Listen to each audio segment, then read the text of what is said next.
I am muted. Hello, everyone, and welcome back to today's channel, or welcome back to my channel. Captain, I see you in there. Hi. Hi, everyone. Welcome, welcome, welcome. If you are new here and you are not subscribed, please consider doing so. We go live. Now, it'll be twice a week. I'm going to go live on Mondays and Wednesdays and then upload my stuff on Sundays. And then members, and there's a lot happening. We have a lot of new friends, okay? This case has brought me a lot of new friends, but it's been really fun. So today we're going to be watching this debate that was asked for from the collective between David Gingras and Rachel Juarez, who is a judge on some sort of TV show, but I believe she also came and helped Michael Maricini, who was in my part 2 video. Hello, Mary. Welcome to Curious Minds. Welcome. So, hello, everyone. Oh my God. I have to tell you, I mean, I tell you guys this all the time. You guys have been wonderful. And my moderators and the community that we had here before, this is very new for us to have all these people like in the chat and here all the time. So thank you. You guys have been absolutely wonderful accepting me into your cult. I appreciate it. Hello. Oh, Hot Bench. That's right. She's on Hot Bench. Hi, Karen. Okay, so we are going to watch this today. Also, I believe it was Elsby who told me that I needed to do my research, and she said, make sure that you look into Rule 26. So I am not from Arizona, but I did a lot of research on the rules and the laws from Arizona. Listen, okay? I'm a Gemini with a Leo rising and an Aries moon, which means I thirst for knowledge. I have to be the center of attention, and I love to fight. So that's what I do. So I took a lot of notes about Rule 26, what it is, what it isn't. So we'll go over that. I just want to get into this. The reason that I'm starting to stream so early today is because this is a very long video. The video is from Reality Steve. I'll have to put that down in the description box. I have never watched Reality Steve before, so I don't know anything about his content. This is just where we're getting it from. So with that being said, you guys are great. If you are not subscribed, please do so. Like, mash your face against the keyboard, hype. If you're not a member and you want to be a member and you want to join us in the Discord, everybody has a great time over there.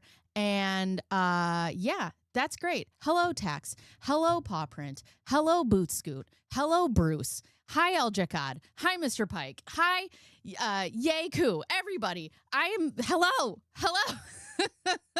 Steve, I need to make that a sound. And Steve called me a dumbass, which I haven't watched that in full yet either, but we'll get there. Okay, let's go.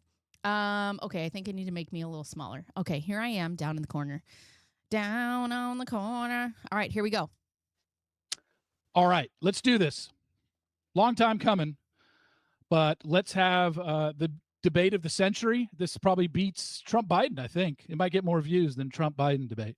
Anyway, we're going to talk about the Clayton Echard, Laura Owens case right now. We'll bring in Hot Bench's own Rachel Juarez. Rachel, thank you for coming on. Thank you. And then, I mean, without any further introduction. Also, it is not lost on me that I don't know, obviously, the setup of this debate, but it is not lost on me that David Gingras is fighting a woman.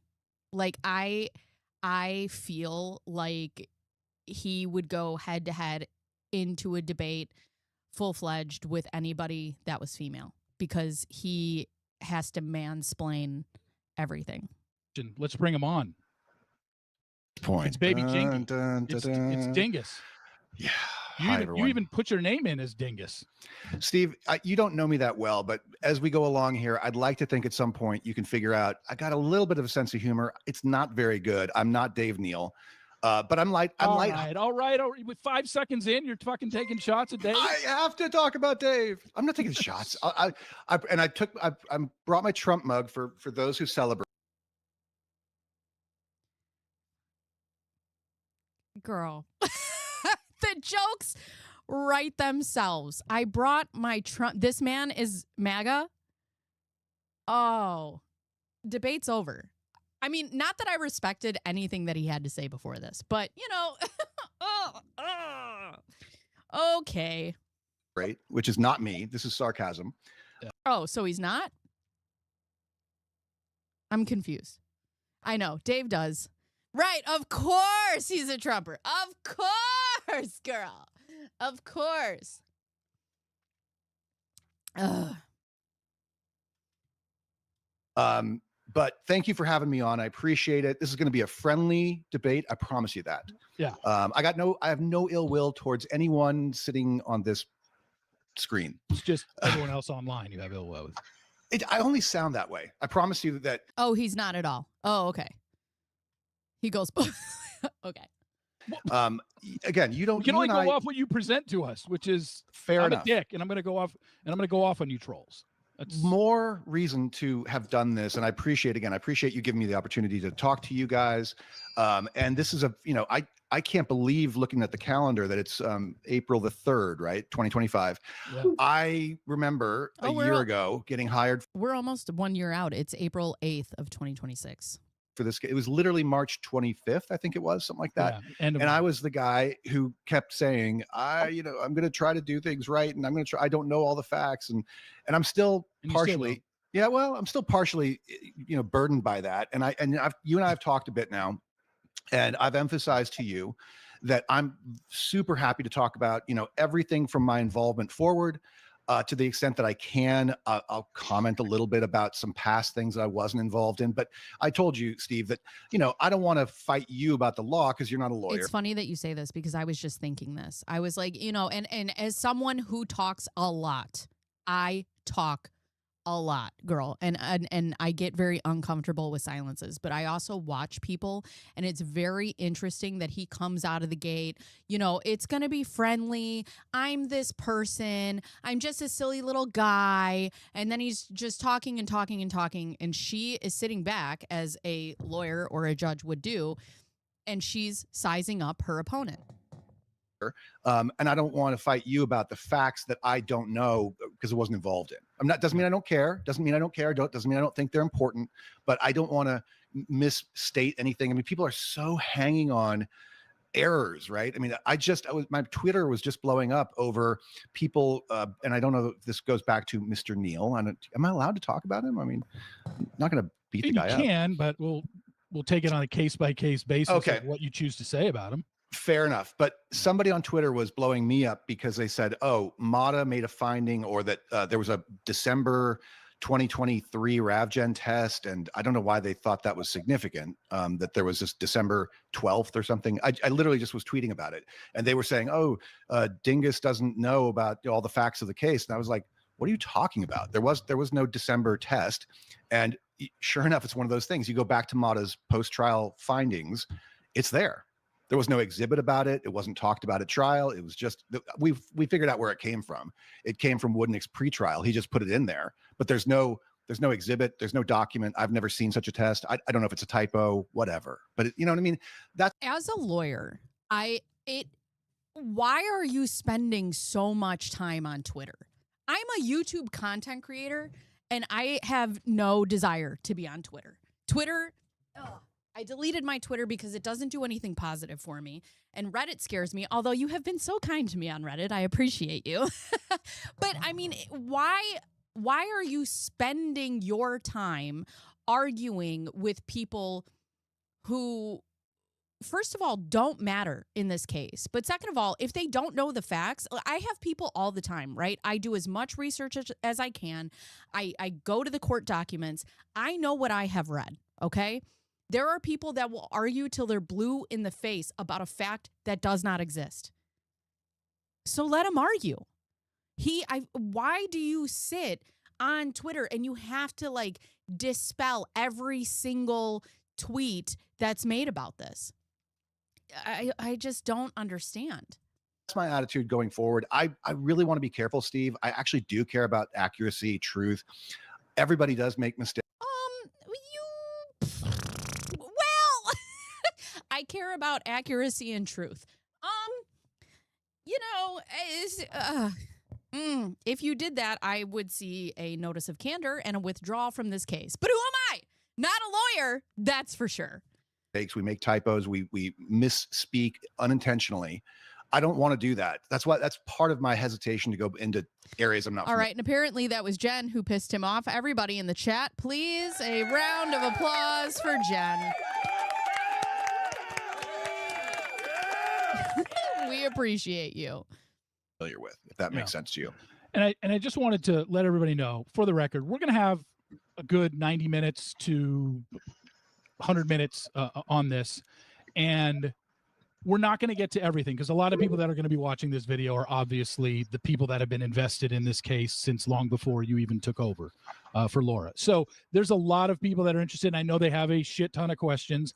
We're going to get to as many as we can, but we're not going to, there's no way we can cover everything because you and I both know we can talk for 5 hours about everything that's been involved.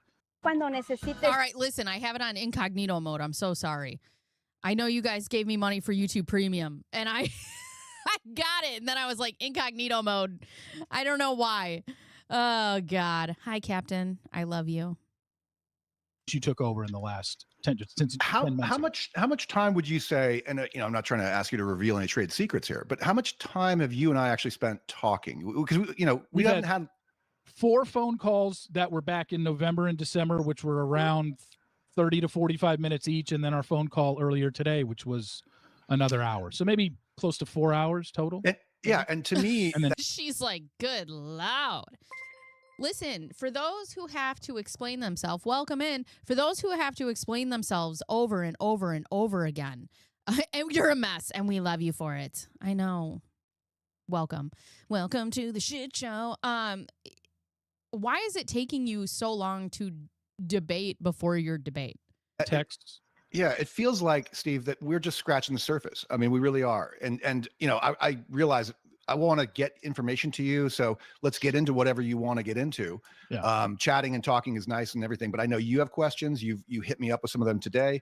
I'm going to do my best to talk about them, and I actually genuinely want to hear Rachel's input. I do.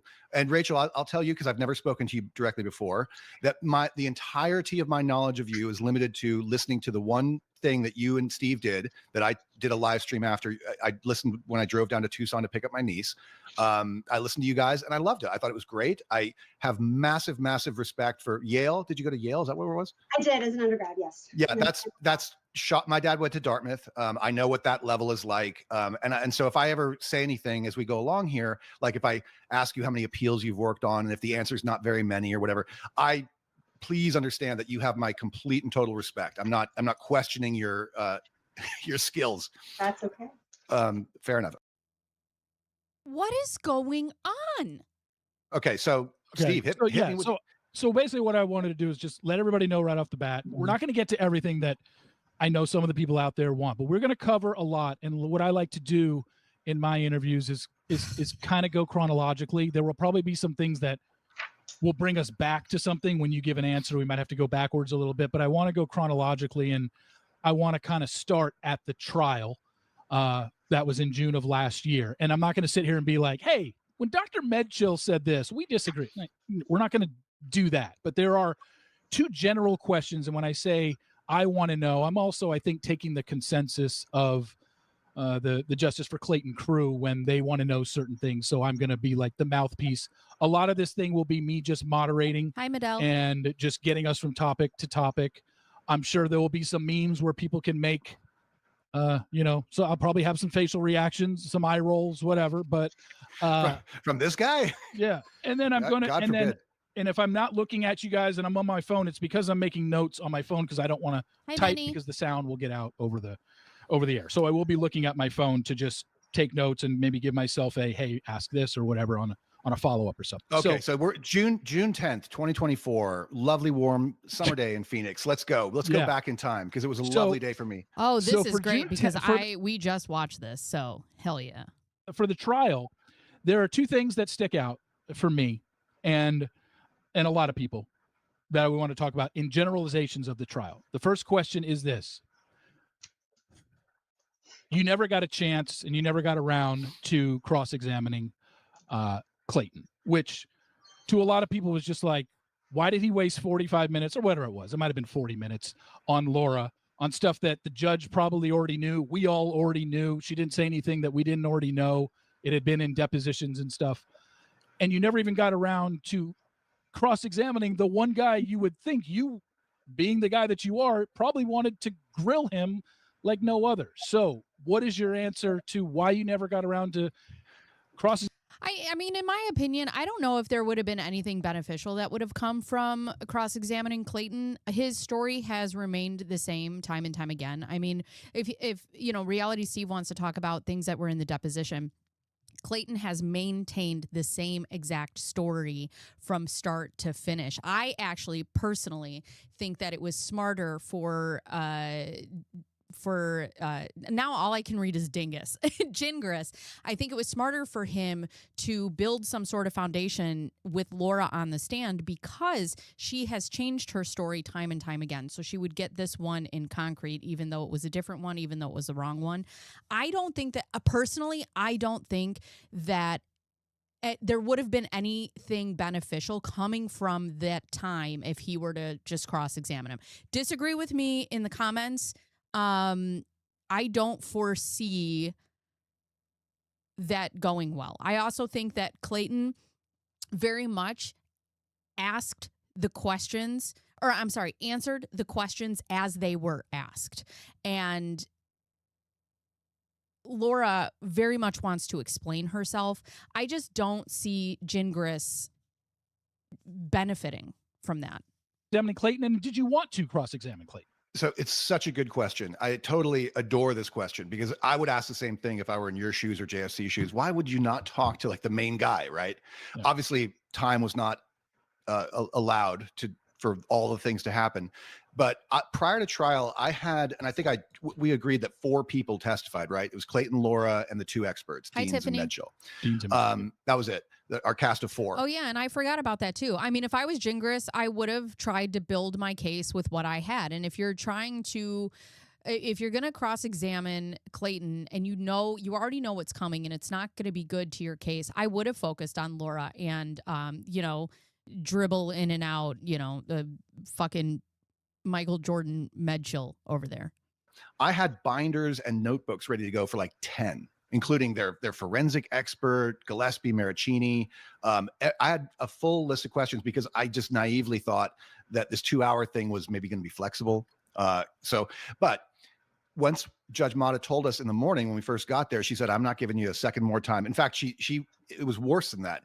When we walked into her chambers and had our initial sort of meeting, she said, "Look, there's something called invoking the rule. And invoking the rule, it's called the rule of exclusion. Normally, if you've ever been to a trial, people that are witnesses, expected trial witnesses, are not allowed to sit in the courtroom and watch. If somebody invokes the rule, it's if you're a witness, we kick you out." Okay. And so Mata said, if you want to invoke the rule, which is normally just to prevent witnesses from hearing what someone else said so they can kind of make their stories line up. It's a good rule.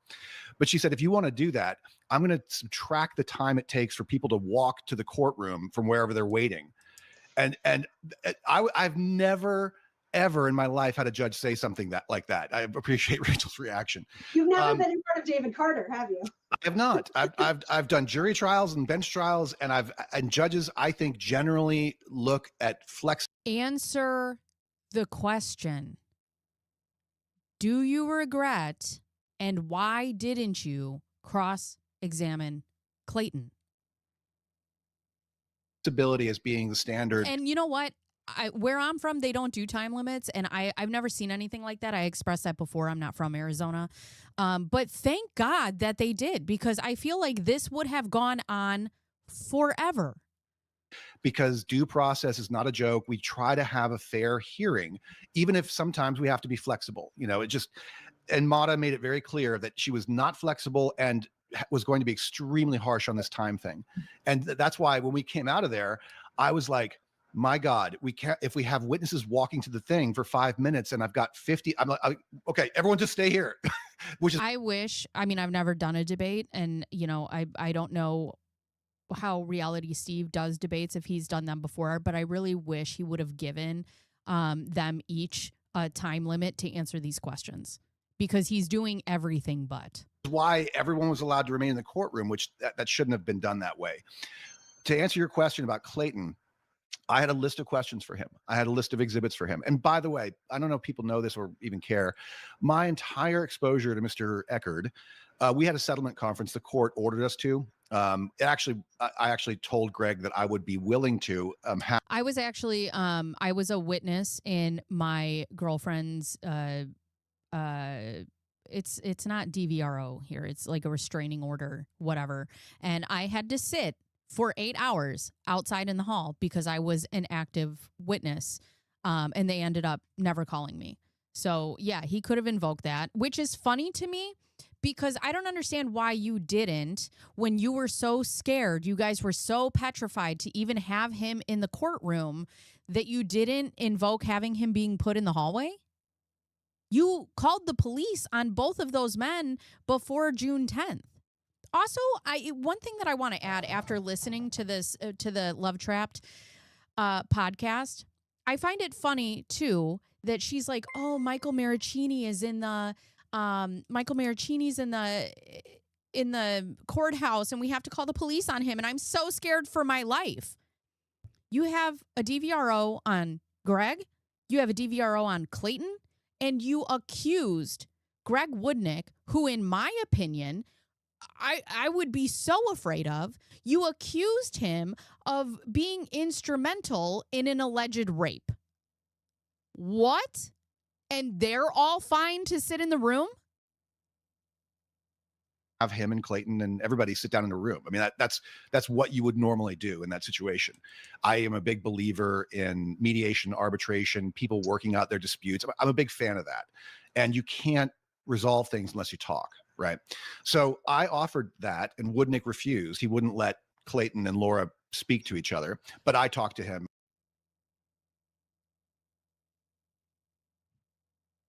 Okay. I am not a lawyer. I don't know how many times I have to say this. I am not a lawyer, and somehow I know how this works. First of all, if you have a mutual, well, he had an injunction on her of harassment on her, and she had a DVRO on him. They are not allowed to speak to each other, first and foremost. Second of all, if you have attorneys, you are not supposed to speak to each other because the attorneys are supposed to speak to each other, which is why you hire attorneys, for them to do everything. Why, as a lawyer, why would I ever let my client talk to your client? If they were able to communicate, we would not be here in the first place. On a Zoom. It was me and Woodnick and Clayton. So we had a conversation. I don't even remember how long it was, maybe 15 minutes, something like that. And I didn't watch Clayton's season of The Bachelor, so I didn't know anything about him. I didn't know anything about this case before I got involved. I just knew him for 10 minutes on a Zoom. Okay, but getting back to your question, why didn't I ask him any 10 minutes on a Zoom, and yet you've wrote how many fucking dissertations about that man? questions? Number one, there wasn't time. And number two, when I thought about it before trial, and I was writing my questions and thinking about what do I need this guy for? What do I need Clayton? Because that's really, whenever I get involved in a trial of any kind, I always start with, literally on day one, I start. Me. Why did you not? And you just said it right there, because I didn't need him for my case. Done. I didn't need him for my case. With jury instructions. I start with jury instructions. That is what you read to the jury at the end of the case. And I do that from day one when I'm starting, because the jury instructions usually have a list of elements of what the Okay, sorry, correction. She didn't have a DVRO on Clayton. She had an order of protection. Got it. What the claims, what you have to prove to win your claim or to defeat a claim. So you need to know what those elements are. And then you focus your discovery on getting those elements proven or disproven. You follow me? There was no element to our trial that required Clayton's input. There was not. And this is something, Steve, I'm going to ask for you to be flexible and open-minded. Okay. I'm going to give you the same courtesy. And I'm not suggesting that your views on this are wrong. You're just a guy who's interested in a case and the situation and the people involved. Totally fair. Totally understandable. So he's going to gas him up only to bring him down. Oh my God. I don't look at it that way. I look at this like a doctor looking at a patient on the table in front of him. You don't even see a person, right? You just see the body and like what organ you're working on. And you just think, what do I need to do to get this person off the table and onto the next thing? So I thought about, what do I need Clayton for? Not absolutely nothing. What issue could he testify to that would make any difference to the issues that were subject to the hearing on June 10th? Like, I still think the June 10th hearing should never have happened, first of all. If the issue was really just limited to sanctions, do you think that's what it was? I think it kind of was. I think it was broader than that. I think Woodnick was The June 10th hearing should have never happened. Why? Why? trying to prove that Laura lied about the whole thing. I think that's what he wanted the hearing to be about. And Okay. that really is what it was ultimately about. Right. But Which is what it should be about. Because if you abuse the court system and you file fraudulent papers to drag somebody through the mud, wasting their time and their resources, and then they find out that you're lying, you should absolutely go to trial for those things and be punished for it. Had your client, why am I yelling? Why am I yelling? I can do this. Had your client never filed false documents in the court system, we would have never been here. Huzzah. from my perspective, this was a petition to establish paternity. That is what Laura filed, a petition to establish paternity. And she checked a box that said there should be a parenting plan. All right. She, on December 28th, told the She wanted to establish paternity from Clayton and then brought forth zero proof of paternity from Clayton. Do you see how that works? court, I'm not pregnant anymore. There's no child coming out. Not 1 minute of time was ever spent talking about parenting plans. The issue of paternity, I saw it as being moot. So really, we didn't need to fight over that. Fighting over attorney's fees. Should there be fees awarded? Again, I think Clayton's approach was Laura was never pregnant, therefore I get fees for everything, right? I mean, that's what actually ended up happening. I don't know if the question boiled down to, and I would really like to just ask him. I know I would never get a straight answer. But if someone dragged you through court for something that was absolutely fraudulent, don't you think that the other side should be required to take care of those fees? Now, I was in a little case of my own. For those of you who are new here, I went through litigation with my mom to get custody of my sister. I did everything I was supposed to do. I did everything that I needed to do to protect my sister. And my mom has done absolutely nothing since she's been here and in my care. Do I think that I should be awarded all my attorney's fees, plus the fees for the GAL, and my mom should be required to pay that because she abandoned my sister? Absolutely. However, because I brought a case in front of the court that was a legitimate case, that's my responsibility. That's how it was explained to me. You brought a case in front of the court. You had to hire a lawyer. You have to pay for that. Now, if I brought something that was completely fraudulent, my mom was able to prove that, I would not only have to pay for my shit, but also her shit. Because she shouldn't be able, or she shouldn't have to go through a court case like that. Now, I have a girlfriend who's going through a divorce, and she wants her lawyer's fees because this could have been done in 6 months, and it's been years for no other reason than a man is dragging this out to make her life miserable. So, yeah, he should be required to pay that, and the judges will determine that. But the point of the matter is she filed a parenting plan for twins that not only weren't born yet, did not even exist, solely so that she could intimidate and harass a man that she could not prove was the father of these babies that aren't real. I don't know why I'm arguing this. So yes, she should be required. She's the one who brought it to the court. in a sanctions context, I think, and Rachel, please, disagree with me if you think I'm wrong. The question for sanctions is usually not, is the person right or wrong? The question would not have been, if we were only fighting over sanctions, it would not have been, was Laura pregnant or not? The question would have, why didn't you cross-examine Clayton? Why are we talking about sanctions? Did she have reasons to think that she was, even if she was wrong? If she made a good faith mistake, Rachel, I appreciate you're nodding. Absolutely. You think I'm It's not right. whether she ended up being right or wrong. She could end up being wrong. Any lawyer who's been around the block more than a few minutes has been involved in cases where you start out thinking A and you wind up realizing that A is not correct. Okay, that is not. You don't get sanctioned for being wrong. You get sanctioned for being knowingly wrong, or for being. You get sanctioned for being knowingly wrong. All she had to do was prove that she was pregnant and that Clayton was the father. And she could do neither of those things. Wrong and not having a good faith basis for thinking that you were right.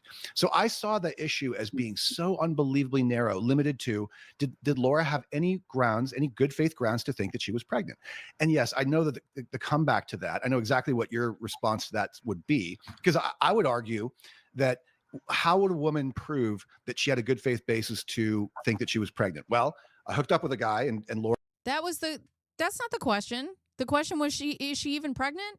Did Reality Steve ask another question that I missed? Because I'm pretty sure we're still on why he didn't cross-examine Clayton, right? Did I miss one? Oh, God. Laura says he put it in. Okay. You don't have to believe that or whatever. Hi, Flux. And she gained weight and boobs grew and she felt pregnant. That I could argue that nothing more than that is needed to. She gained weight and her boobs grew? I did that in the past 3 months. The fuck? Oh, I got my first mammogram yesterday. I have to tell you guys how it went. Anyways, she gained weight and her boobs grew, which is funny because we all saw her in the girls in the chat. My girls in the chat know that where she was standing and she was doing the side profile with the belly, those were not pregnant titties. Those were not pregnant titties. No, those were 98-pound titties. So, whatever, man. To give a woman a basis to go to court and say, hey, I think I'm pregnant. I think this guy's a dad. Can we have a test? Hi, Marissa. You might wind up being wrong. And you know the story, Steve. This literally happened to me. I was sued for paternity. I was not the dad. It took 5 minutes and it was no big deal. Take one test. There was a child that was born out of that. There was a child. You know, there was at least a small business. Somebody went for paternity from Gingras. Whoa. Anyways. What? I didn't even, go away from me. And yeah, and here's my favorite. He's like, somebody came after me for paternity, 5 minutes and it was done. Yeah. See how easy it is? Happened to me. I was sued for paternity. I was not the dad. It took 5 minutes and it was no big deal. Take one test. There was a child that was born out of that. There was a child. You know, there was at least a child born. Not mine.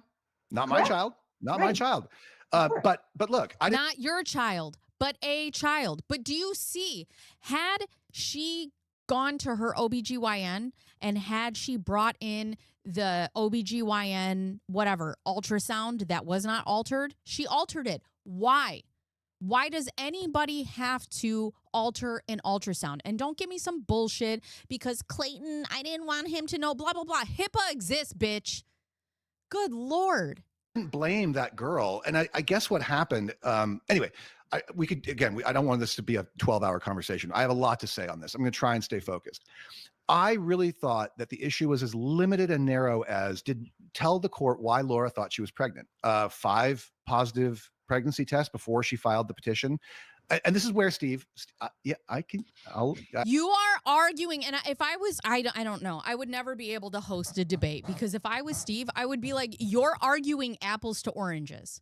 You had a woman who was legitimately pregnant, who went to a regular doctor, who had a child who was able to test against paternity. This is not the same case. This is not the same case. I hear you. And thank you for letting me talk. I'll let you retort in a minute. I know this is your show anyway. Again, if the standard is, did Laura have any grounds at all, any good faith, reasonable grounds to think she was pregnant? I was focused on that. Clayton's testimony really had nothing to do with whether or not Laura was in fact pregnant. Clayton would have no idea. He would have absolutely no knowledge. Yes, he would. Yes, he would. He would know. He would have knowledge. If she had a legitimate pregnancy test, a legitimate sonogram where she didn't alter her name, or if she went to any one reputable OBGYN more than one time, he would have had that information. Anybody would have had that information. But you know who didn't have that information? David, Laura, Owens, because it doesn't fucking exist. Oh!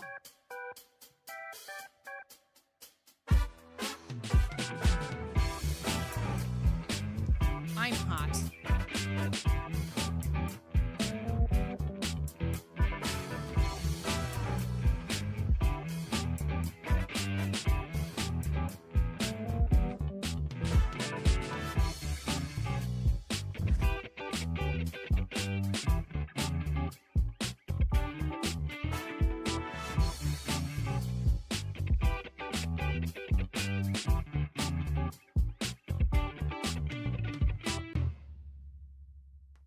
Okay.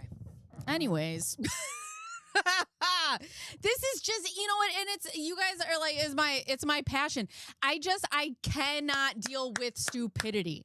Do not fucking piss on my leg and tell me it's raining. You know what? I grew up with a fucking narcissist parent. This shit makes my skin crawl. The innate ability that I have to defend myself, and also this like just innate need for justice. Ah! Hi, stir crazy. Yikes, man. Sorry. I'm sorry, Ecto. I'm sorry. Okay. Listen. I cannot deal with someone telling you when you know 1000% that something is something and that it isn't that something. If I'm holding this fucking banana and he sits there and explains to me for 40 minutes why this is an apple, I will punch someone in the face. It just makes me just, oh. Anyways. Some of you don't like me yelling. Well, sorry. After he had his what day was it? May 30th? Whatever day that happened. Yeah. Whatever day that was. The hookup, The May hookup. 20th. After that day, Clayton knows what happened that night, and he already kindly wrote an email where he said, yeah, there was enough contact that pregnancy was possible, which, you know, everybody misrepresents that and says, oh, that's no big deal. He said it, and thank you for being honest, Clayton. And then after that, what did he have? Laura came over to talk to him one time. He gave her a test. She took it. It was positive. That's the extent of Clayton's knowledge. He has no knowledge of what she did after that. I mean, yes, he has knowledge of her emailing him. He has knowledge of her behavior. That goes to, I think, a completely separate issue. That doesn't go to, did she think she was pregnant or not? I mean, I understand why, if you look at this like a movie script, it all fits together, right? Sorry, it's all part of a big thing. And it's the theory of this was a fake pregnancy used to manipulate the guy, blah, blah, blah, blah, blah. That was the theory, right?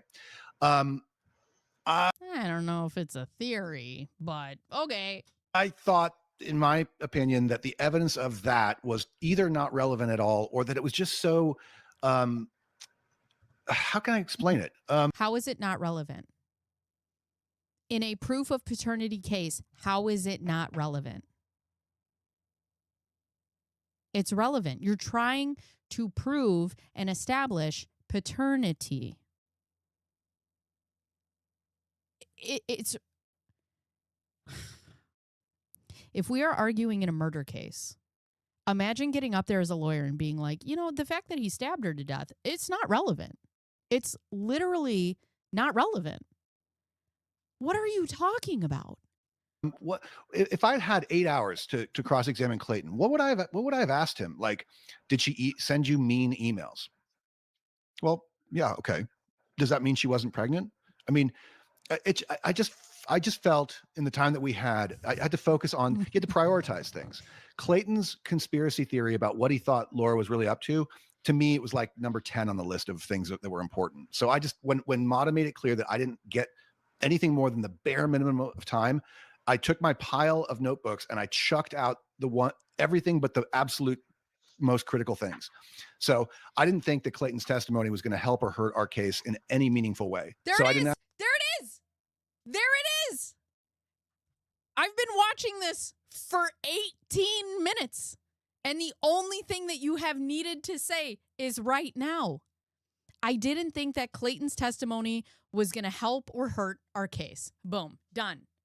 See how easy that was? Ask him any questions. I would have liked to. I really would have liked to. But, my questions, because I told you I had 5 pages of notes written to ask him, things like, did you lie to Laura about the real estate contracts, right? I can impeach his credibility because he lied to her. He did lie to her. Does that change? Does that change the Wait, who lied to who? But, my questions, because I told you I had 5 pages of notes written to ask him, things like, did you lie to Laura about the real estate contracts, right? Did you lie to her about the real estate contracts so you could get out of this scot-free because she's psychotic? Oh, okay. If we're comparing lies, him telling her that he put forth the contracts when he didn't, and her dragging out a pregnancy to go to court to wear a prosthetic belly allegedly, these are different. But, to David, tomato. Who am I? Impeach credibility because he lied to her. He did lie to her. Does that change? Does that change the case? Does that change the pregnancy? Okay. Does that change the pregnancy? Does that change the case? The fact that he lied, I'm going to try not to yell. I'm so sorry, guys. But the fact that he lied to her about real estate, and we're not in a real estate case, we're talking about paternity, and she's lying about paternity. Are you fucking kidding me right now? Not really.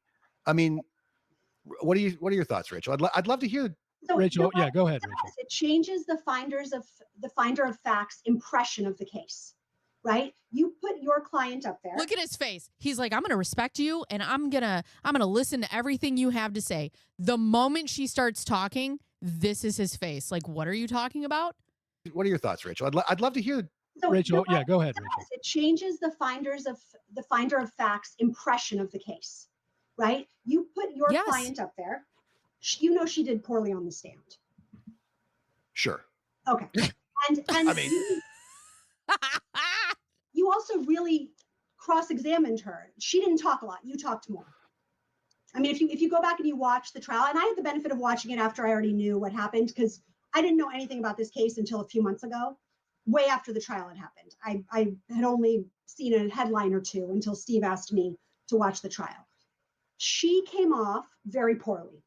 Protect your dreams. I'm so sorry, friends. This will never happen again. American Family Insurance. All right, next time it'll be premium. I don't know why I went this route, but I did. Sorry. I don't know if you agree, disagree. I have a detailed response to that. Of course you do. Of course you do. And look, your opinion about how she testified is totally valid, Rachel. I mean, it was a tough day for Laura. I mean, it was an awful day.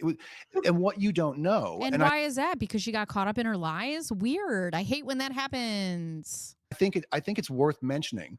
And I don't know. I'm not trying to like titillate the JFC people who hate Laura so much, but I want to put you in my. Rachel was supposed to be a participant, but I think she is just a spectator to David having his own debate with David.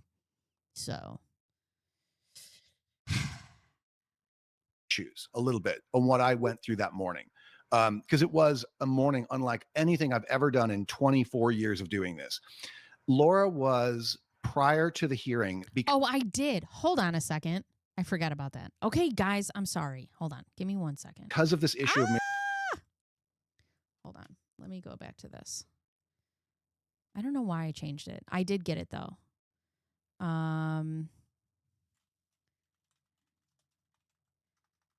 David Gingras versus Rachel Juarez. Sorry, guys. Listen, I'm still still, hey, there I am. I'm top of the list here next to Reality exercising Steve. your right to the safe harbor and withdrawing the offense Nope. You can't Nope. Could have taken court and said, I'm pregnant. to center your or defending a assume that her sister was watching Hold on. to come after his lawyer lied to me and said he wasn't coming. Okay. I find out at the last minute, oh, he's going to be there. Wait. Things.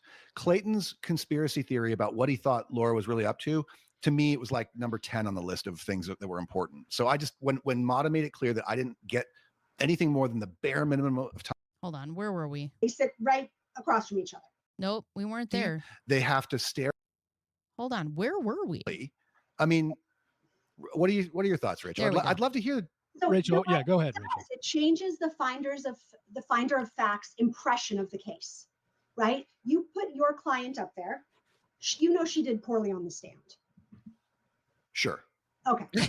And I mean, you also really cross-examined her. She didn't talk a lot. You talked more.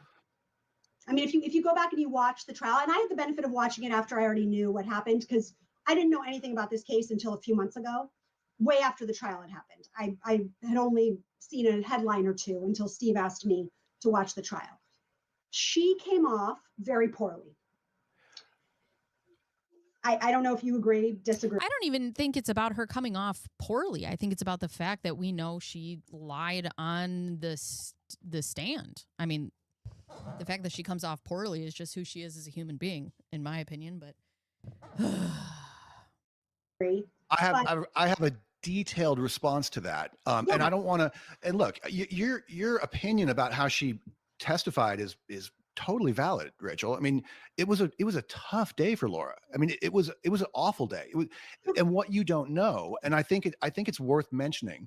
And I don't know. I'm not trying to like titillate the JFC people who hate Laura so much, but I want to put you in my shoes a little bit. But here's the thing: people don't just hate Laura. Like and I'll tell you right now, like I'm not out here because I hate Laura Owens.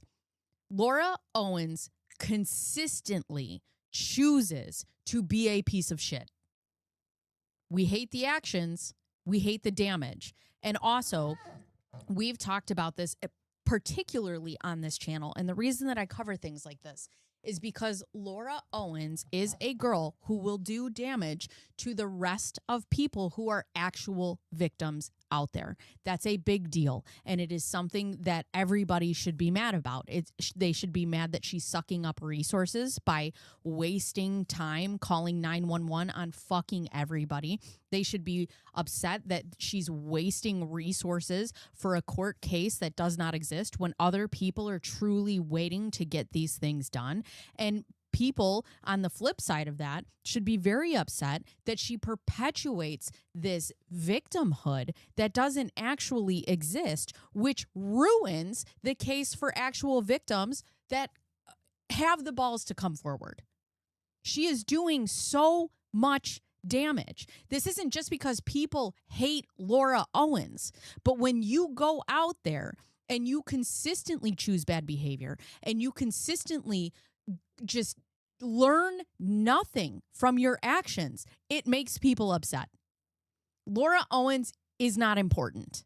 Her actions and how this follows everybody after her is important. And that's what he's missing, and that's what Laura's missing. Everybody's mad at me. No, bitch. It's about everything that you're ruining for the people who come after you. What I went through that morning. Because it was a morning unlike anything I've ever done in 24 years of doing this. Laura was, prior to the hearing, because of this issue of Maricini being there, she was, which we will get to. That's the second thing I wanted to bring. Yeah, she was as close to having a nervous breakdown as I've ever seen a client by a mile. And I actually was at one point.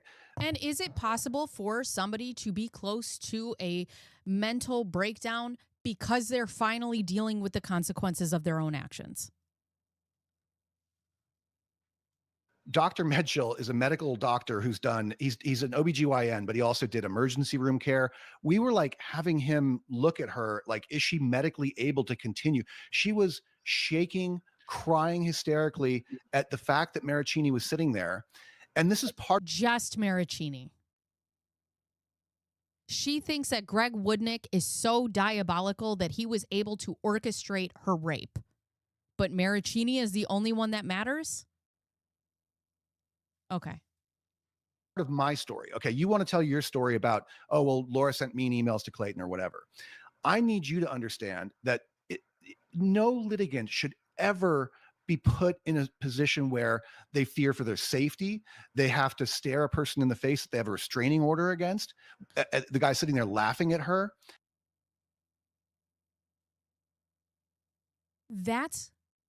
People have to go up against their abusers all the time.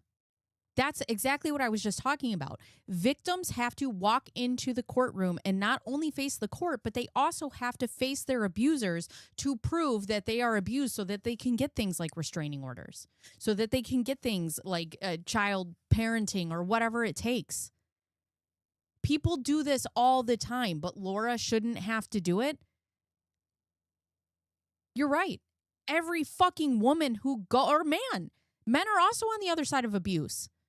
Every person who is a victim should not have to look their abusers in the face.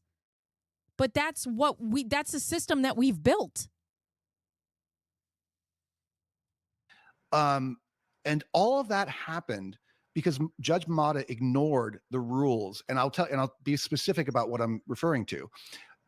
She was required to set, they call it a pretrial conference, but it's a hearing before trial to talk about anything that needs to be talked about. And Judge Mata's minute entry order setting the hearing said, if anybody wants a pretrial conference, just ask for it. I asked for it the minute I found out that Maricini was going to come after his lawyer lied to me and said he wasn't coming. Okay. I found out at the last minute, oh, he's going to be there. I said, look, we need to talk about how do we do this?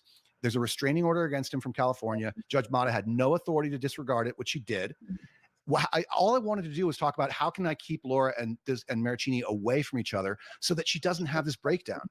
And Judge Mata thumbed her nose at the rules, denied my request for a hearing, even though the rule said shall be set. Just no, I'm not going to. And she put Laura in a panic position, and I had to try to deal with that on the morning of trial. You guys look like you're not happy with me saying this for some reason. She put Laura in a panicked position. Have you never been to court before?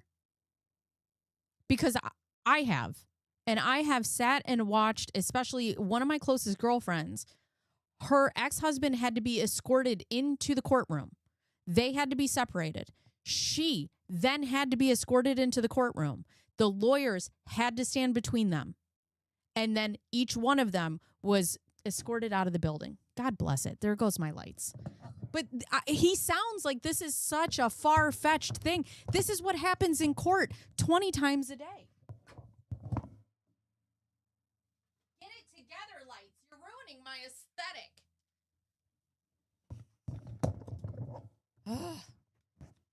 And also, why is she so scared? The courtroom is, and I understand being scared in front of your abuser, right? But also, the courthouse is packed. And there's somebody in there with a gun. I'm say what you want. Are you saying, Steve, be honest with me. No, go ahead, Rachel. You've done orders of protection before, right? I mean, Sure. You've done them, of course. Sure. You know that the standard is the person has to confront in court the person they claim abuses them. They sit right across from each other. Yeah, not a very stressful event. Not in an interstate. Maricini was not a party to this case. Okay. But I'm not talking about whether it was legally appropriate. I'm talking about your client being so overwhelmed. You've never seen anything like that. Mm-hmm. You know, she was so stressed by being in the presence of Maricini. I don't. They're I right. would argue it's because her gig was about to be up, because here's the guy that can prove that this is not the first time she's done it. But even if you disagree with me, people have had to sit next to people that have literally beat them up. Yes. In order to get a permanent order of protection. Yes. Yeah. So, and my response. You have had children who have gone on to face their parents. You have had women who've gone on to face, their husbands, or husbands who have gone on to face their wife or whatever. This is not new. That is that Laura already did that. She already jumped through those hoops. She already had that fight in San Francisco. And people, again, sort of misrepresent what happened. Maricini agreed to the restraining order initially. People are like, he's a victim. He's a victim. He's a victim. he effing agreed to the restraining order. So Yeah, I would too. You know why he agreed to the restraining order? Because not only is he supposed to stay away from her, but she has to stay away from him.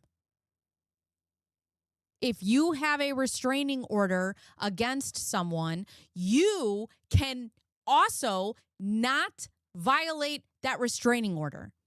He went to the police. He tried to get a restraining order against Laura Owens. They denied him, but they gave her one. And that was the smartest move that he could have ever done because it would ensure that she stayed away from him and she stopped contacting him. I don't know how you label yourself a victim of a false allegation that you agreed to and did not challenge, but then he violated the order and she got it renewed for 5 more years. Okay. When did he violate it? She just got it renewed. He didn't violate it. I'm saying to you is, Rachel, you're not wrong about, sometimes people have to go through difficult things, but I think what you're doing is disregarding the fact that there were 20 difficult things happening that morning, and to have this guy be there that Oh, I'm sorry. Was your client having a hard time that day? Was court hard for her? Oh, because Laura Owens is the only person that exists. I don't know why I said it like that. There are people who are walking in before her, who are walking in after her, who are having worse times. This is insane. had no grounds to be there at all. It just broke her. Okay. So all I'm telling No grounds to be there at all, except for the fact that he was called under a valid subpoena because they thought they were going to take him as a witness. He would not have showed up if Greg didn't subpoena him. He had to be there. He didn't just show up because it was a fucking Tuesday. you is the morning was not a good morning, and I think there were justifiable reasons for it. And my conduct that morning, felt like I was juggling a flaming chainsaw while having my leg bitten by a German Shepherd. Sorry. As a lawyer, you had to do your job for a client that you chose to take, for the facts that you looked through and still decided that you would represent her. Sad for you. Oh, fucking idiot. That is not how lawyers should be, or litigants should be made to feel. Everyone should feel like we're going to have a nice day in court. Everyone's going to be treated respectfully. It was a circus. It was a circus. And it was a circus because Mata had her father sitting there, and I assume that her sister was watching as well, because the sister follows her on Instagram, Clayton on Instagram. That's how it felt to me, Rachel. I'm just explaining to you how it felt. And I don't know. I can never put myself inside Judge Mata's head. I don't know what her reasons were. I'm telling you how it looked and felt to me and Laura. And Laura was that morning, before we even started, she said to me, I don't know if I can go through with this. I just don't. She saw Maricini in the parking lot and she freaked out.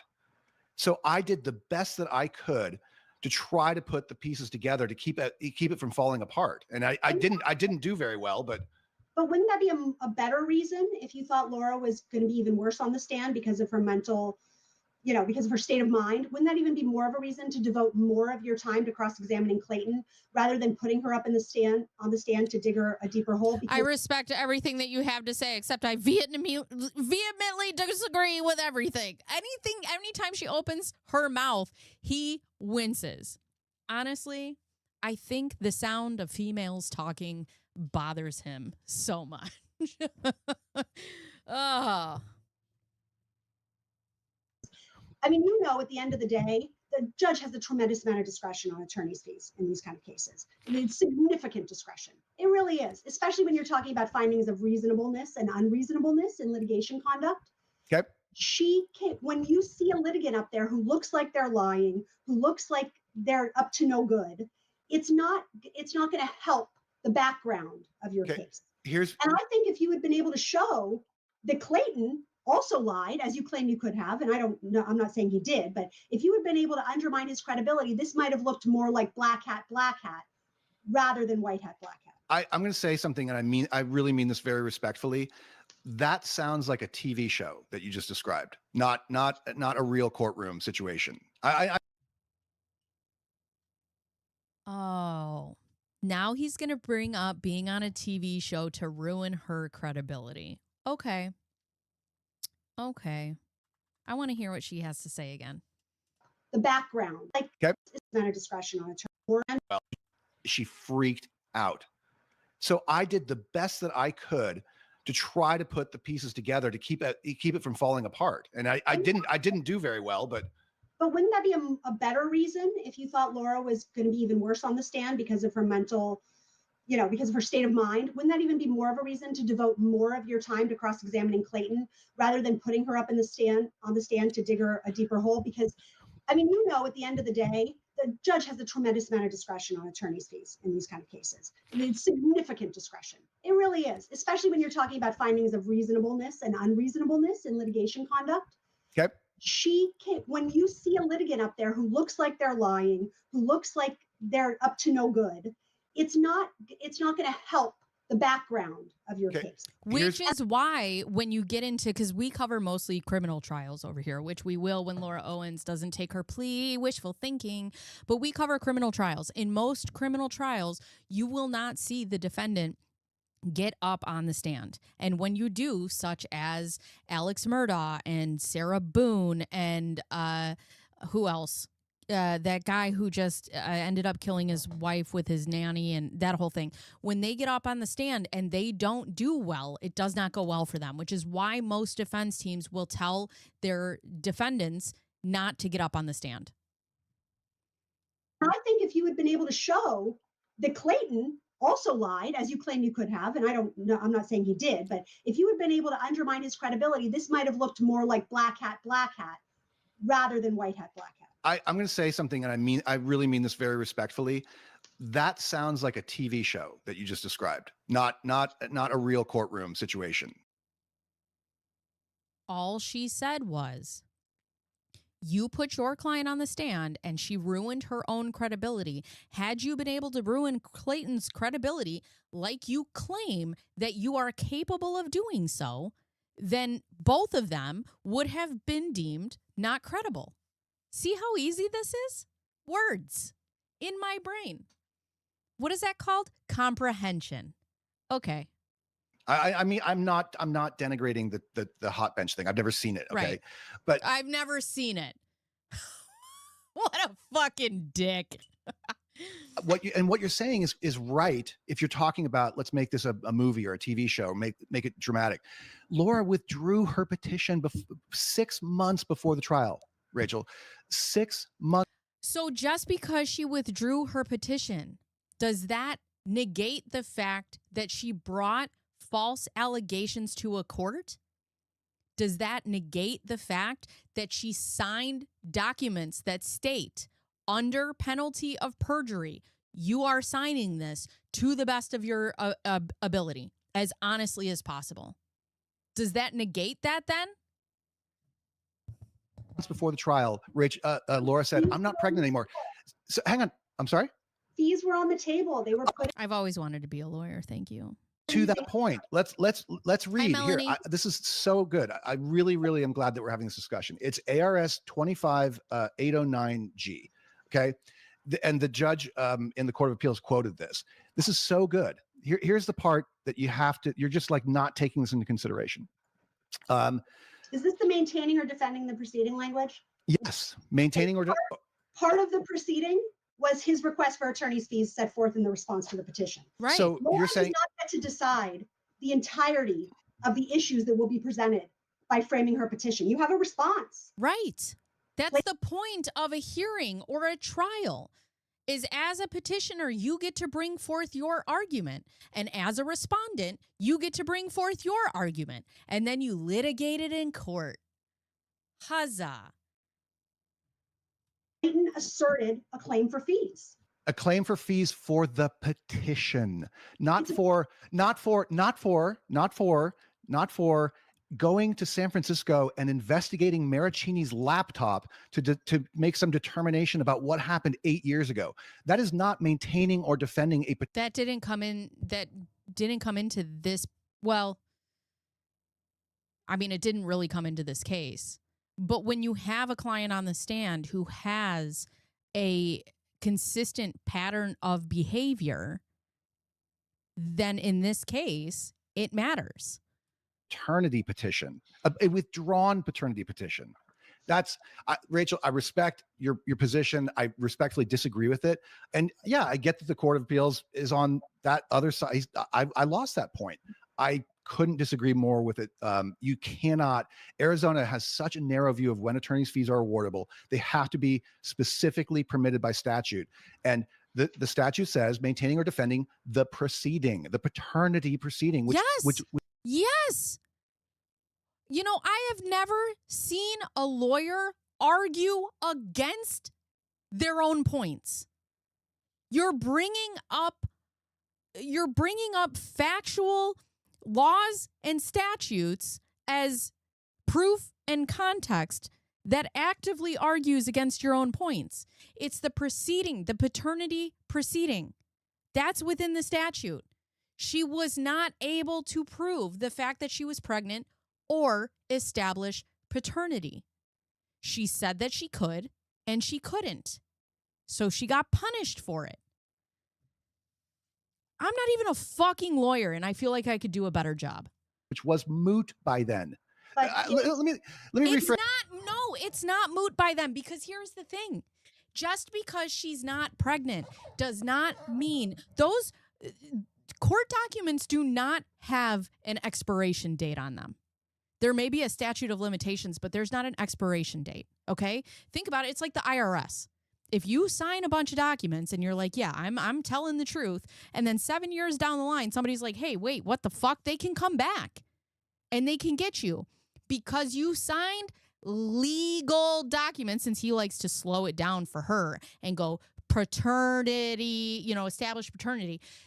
If you write on legal documents and put them into the court, into the legal system, you have an obligation to prove the argument that you are bringing forth. And she was never able to do that. Let me rephrase it. When you assert something in response, that's now a claim in the proceeding. Thank you. I should just let the woman talk. Let her talk. I would love to talk to her. Damn it, Rachel, how do I get you on my show? You are so smart. Not a petition. It's a proceeding. Yes. The entirety of the thing, including his affirmative request for relief. That the family court had no jurisdiction over. The family court in Arizona is not an unlimited jurisdiction court. It is a limited jurisdiction court. It's like small. Oh, man, it's almost like family court does paternity proceedings. What, you guys? Surprise! All claims court. She invoked the jurisdiction of the court when she filed the petition. She doesn't get to divest the court of jurisdiction by saying, I'm not pregnant anymore. She invoked the court's jurisdiction for the purpose of deciding paternity. Does he hear himself? I know he likes to talk, but does he hear himself? She invoked the court's jurisdiction for the purpose of deciding paternity, which was false. Oh my God. Laura Owens, if you are watching this, I know that you filed for bankruptcy because you're fucking broke. Girl, get your money back. Get your money back. Do a charge back on this man. Holy shit. Which ended December 28th. There was no paternity to decide. There was no paternity to decide when she filed the paperwork, which is the whole problem. But that's like saying that if somebody files a counterclaim, the minute that someone files their claim, you're just wrong. No. Invoked the jurisdiction of the court. And here's for the petition. Right. Okay. And that. But then Clayton properly invoked the jurisdiction of the court on his request for fees in response thereto. It does not divest the court of jurisdiction. Show me a case that says that once she's no longer pregnant, he can't follow up on his response. It's not. And also, even if the judge says, all right, we'll dismiss this case, she can still do it without prejudice, which means he can come back and litigate this case again from his side. You're allowed to do that. Not that the court didn't have jurisdiction to decide fees. It's that Oh, it's the question is what fees? Fees for what? I need to stop. I need to stop. I need to stop. Fees for what? Fees for the fact that this man has to hire a lawyer. He has had to file motions, which cost money. He has had to go and go to court and take off time from work. She has defamed his name. She has slandered his character. She owes him for all of that. Clayton absolutely could have applied for fees incurred if he could prove that they were reasonable between December 12th and December 28th. That December 12th and December 28th. No. This man has been in litigation since June. was the time that the petition was still pending, and his request for fees to amend his answer to seek fees hadn't even been granted by the time that Laura moved to dismiss. But let me rephrase it this way. Here's how I see it, and you tell me why this is wrong. I read 25809G as saying, I'll paraphrase it, a party can receive attorney's fees for the money that they spent obtaining resolution of the petition. Yes. that's wrong. But I mean, also, that may be wrong. I mean, she knows the law, obviously, way better than I do. But the resolution of the petition, there can be no resolution of this particular petition because it was falsified. So it's just bleeding money for no reason.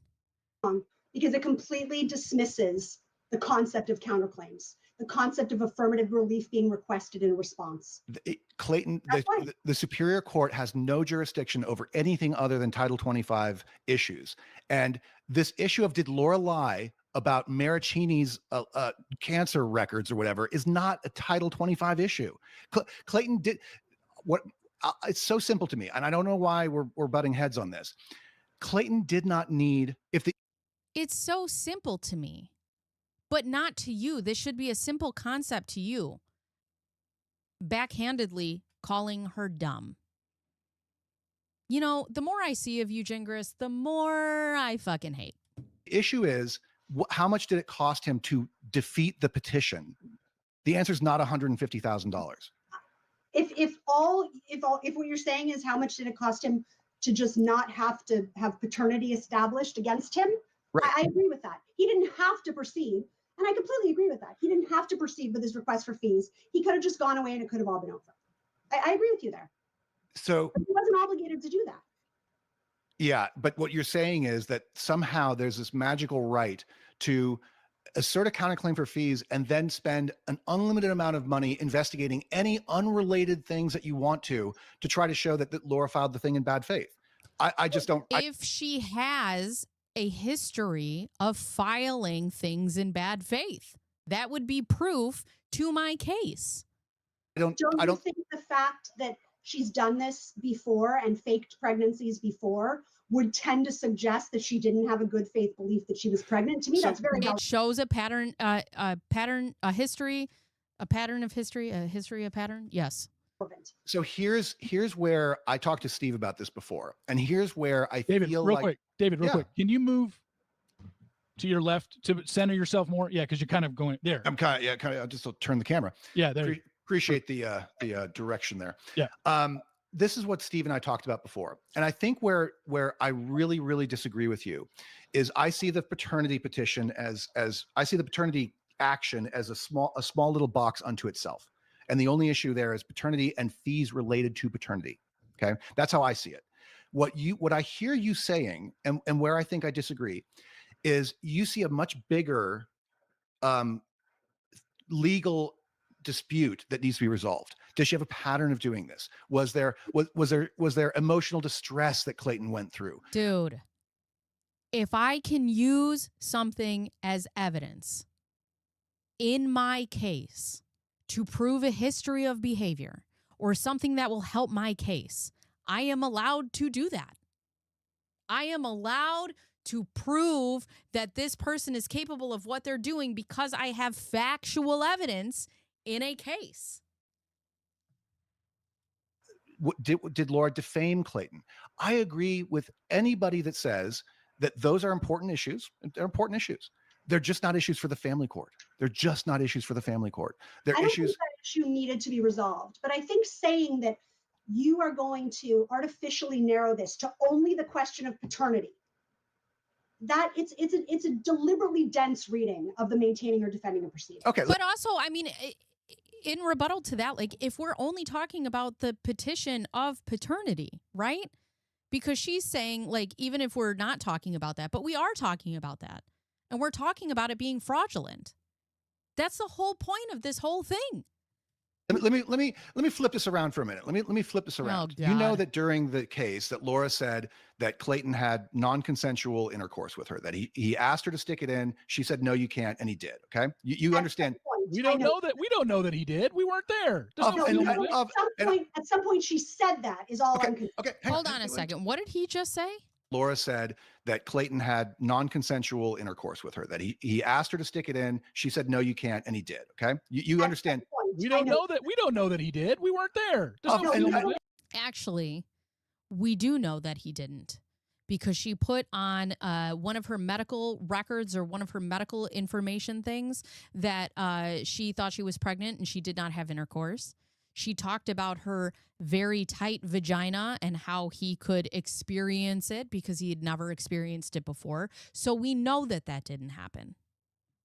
At some point she said that is all I'm confused. Okay, Right. hang on. I'm not saying that happened. I'm saying that was an allegation. Okay.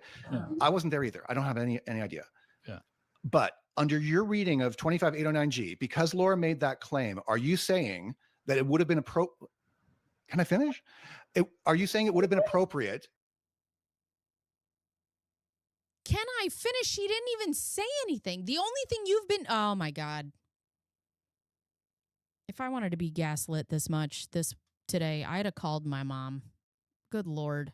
It would have been appropriate for Laura to say, I now need to interview every female who was on The Bachelor and depose them to find out, did Clayton rape them too? Do you think that fits within the family court's jurisdiction? Of course not. Of course not. How is it how is your argument any different?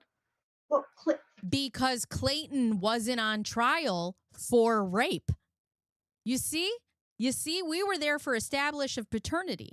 Now, if Clayton was in a trial for rape or there was a hearing for rape, then yes, it would be relevant in that particular case if he had a history of this behavior and other women were able to come forward with factual evidence. Do you see how that works? Because Laura came to court and said, I'm pregnant. We Family now know court. she's done this several times before and hasn't been pregnant. It appears. Okay. If the issue is, I really would like to ask David, why would you take this case? What was it about this particular case that you had to sink your claws into and just never let go? Why? And also, why continue to fight so hard for this case? What skin in the game do you have? I have to know why he is so hell-bent on protecting Laura Owens. a good faith basis for believing she's pregnant. Previously faked pregnancies would certainly be at a minimum relevant. You know how low the bar is for relevancy. I'm going to challenge you on that. Low the bar is. I'm going to challenge you on that. And I'm going to throw out another hypothetical. This is exactly the kind of debate that I have with a lot of other people. So hear me out. Hear me out. I'm going to hear you out. Hear me out. No, you're not. No, you're not. You haven't heard her out in the 33 minutes we've been watching this video. Let's entertain a hypothetical for me. Okay. Assume for the sake of argument that Laura was pregnant with Clayton's child. Just assume that fact is true. Okay. If Laura was in fact pregnant with Clayton's child, would the fact that she sent fake cancer records to Mike Maricini 8 years earlier? You are arguing apples to oranges. Rachel, We bless you. We bless you. here change the fact that Laura was pregnant with Clayton's child? No. So and if Laura was not pregnant with Clayton's child and she didn't send these records to Maricini, would that be relevant? But no. Wait, hold on. But you're asking, would it change whether or not she was pregnant? No. But it would change whether or not she had a good faith reason to believe she was. Yay! That's right. If she was actually pregnant, we wouldn't be here. Pregnant when all of a sudden she was no longer pregnant anymore. Okay, so history. Hold on, you gotta hear me out. The fact that she has a history of appearing to claim. Have you read her communications with Gillespie and Maricini? I've not. Of course you haven't. Of course you haven't. Because why doing any research on the case that you're deciding to bring forward? Why would you do that? I have done more research on this case than I believe David Gingras has. I've read some of them. Huge problem, right? In debating this issue. I'm not saying you can't successfully represent her on appeal without reading that. Of course you can. But in terms of this conversation, I mean, Thank you. I could prove my pregnancy from 13 years ago in 2 minutes. Right. Not only could I give you an ultrasound that's never been altered, I could call my OBGYN, and I was high risk, so I was seen regularly. I don't even have to be pregnant right now. I could prove pregnancy from 10 years ago. Taking Maricini alone, she claimed to be pregnant for months after having multiple abortions, according to the documents. Well, okay, so this is where, hang on.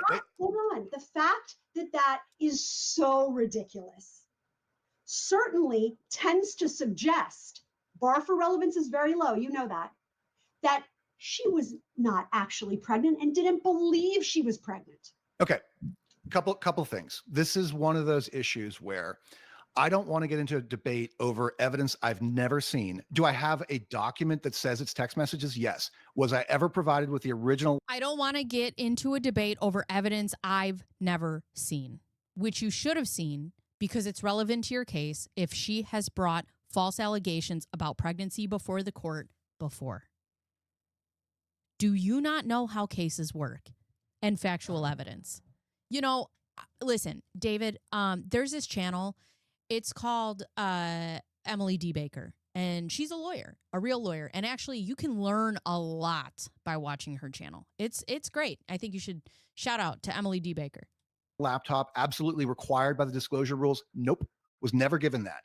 And I've never seen that evidence. And Rachel, I don't know if you're aware of this.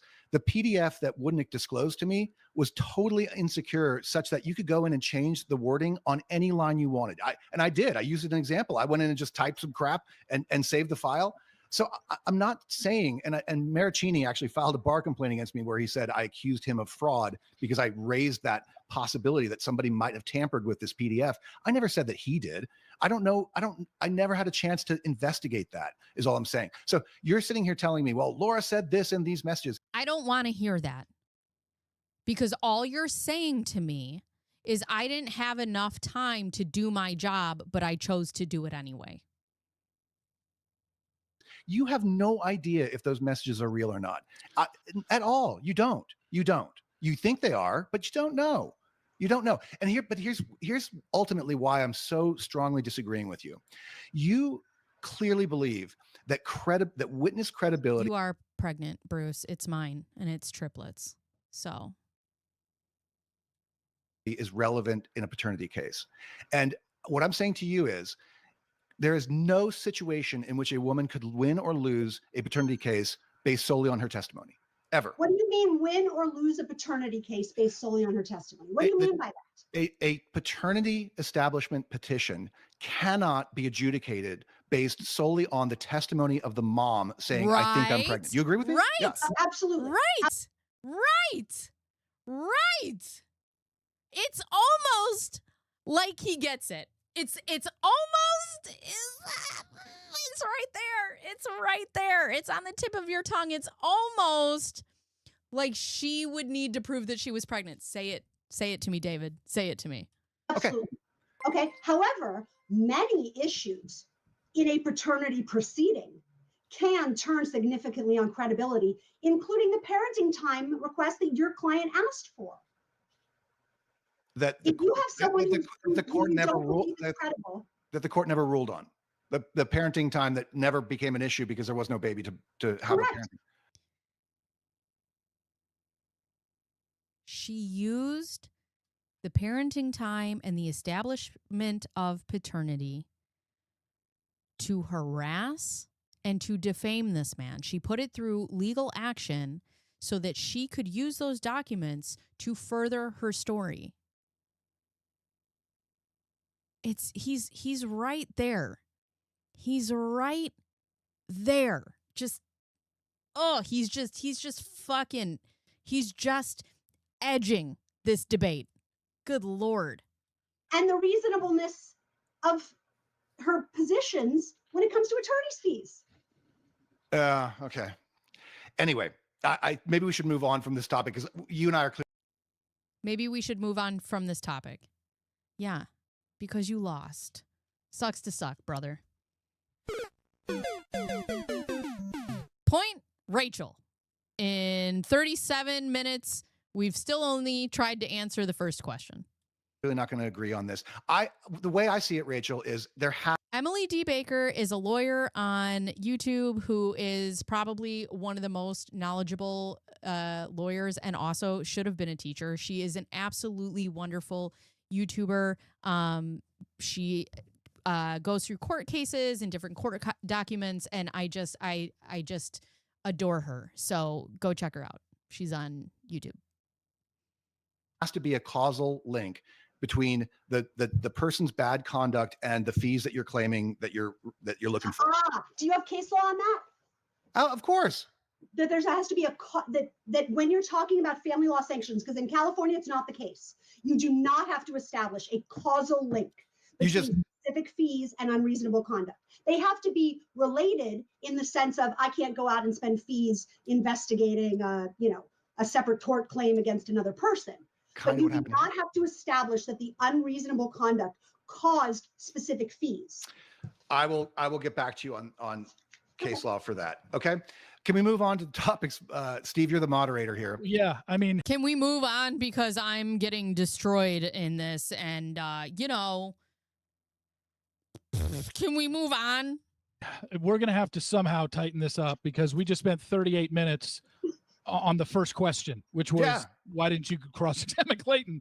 Now, we did get into other stuff that we were going to hit on later, which was, Maricini. You were going to ask me about Maricini. The takeaway, hold on. So the takeaway from that is not that it was a deliberate decision. It was you had to kind of like figure it out on the fly, and you kind of made a call on the fly, right? That it would be more important to use your time with Laura.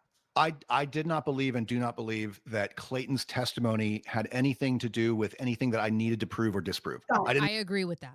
I agree. I don't think, and like I said before, 40 minutes ago, I don't think that there would have been anything that would have made any difference. I didn't see the value in it. Got it. So I wish we could have gotten that in 5 minutes instead. Because we really, it was almost feel like we're at the trial because we just spent 40 minutes when we're on somewhat of a time crunch. But all right, let's move on. Stuff up. All right, let's just get to the Maricini stuff. Pre-trial, you explain the story of everybody is very well aware that you called the Arizona Police Department to have him taken away, arrested for showing up to a trial that he was subpoenaed to be a witness to. Go. Yeah, he was not subpoenaed. First of all, he was not. Arizona subpoena is not valid to compel a witness to appear from California. Rachel, you disagree? He was served with a subpoena from California. From California. Hold on. You say he wasn't subpoenaed. Bro, I could be subpoenaed from a court in fucking Nebraska. What? Okay. Not a valid subpoena. He was not served with a subpoena that could have been enforced, is what you're saying. Correct. If you declined to appear. Correct. Okay. But he was still subpoenaed to come. I understand that you're saying that's what you're saying. It's cross state lines. So this was part of Mada's bar complaint against me, Steve. I assume that you're very familiar with that. And she said, well, she said, I forget the wording of it, but she said something like, I'm not going to find witness tampering, but it looked like, what did she say? Do you remember what she said specifically? I don't remember the wording of it. No. So witness tampering, you can't like threaten a person and say, oh, if you come to trial, I'll burn your house down. I mean, that's, you can't, it's witness intimidation. Can't do that. So what happened? I have to tell you, I would too. If somebody subpoenaed me and I had the option to appear against somebody who has done so much damage against my life, you bet your ass I would go and I would sit in that courtroom. Because yes, you may not be going down for what you did to me, but I'm going to sit here and watch you. I am going to watch. Absolutely. Right. Unforceable is not equal invalid. Right. Behind the scenes, and I assume that you guys are familiar with these facts by now, that I get Woodennick's bare bones disclosure statement where he says Maricini's a witness and he's going to say something about something, which is a violation of our disclosure rules. You have to list a fair summary of what the witness is going to say. This is one of the things I took notes about. Hold on. Hold on. Now, he's going to argue. Let me see. Where it is.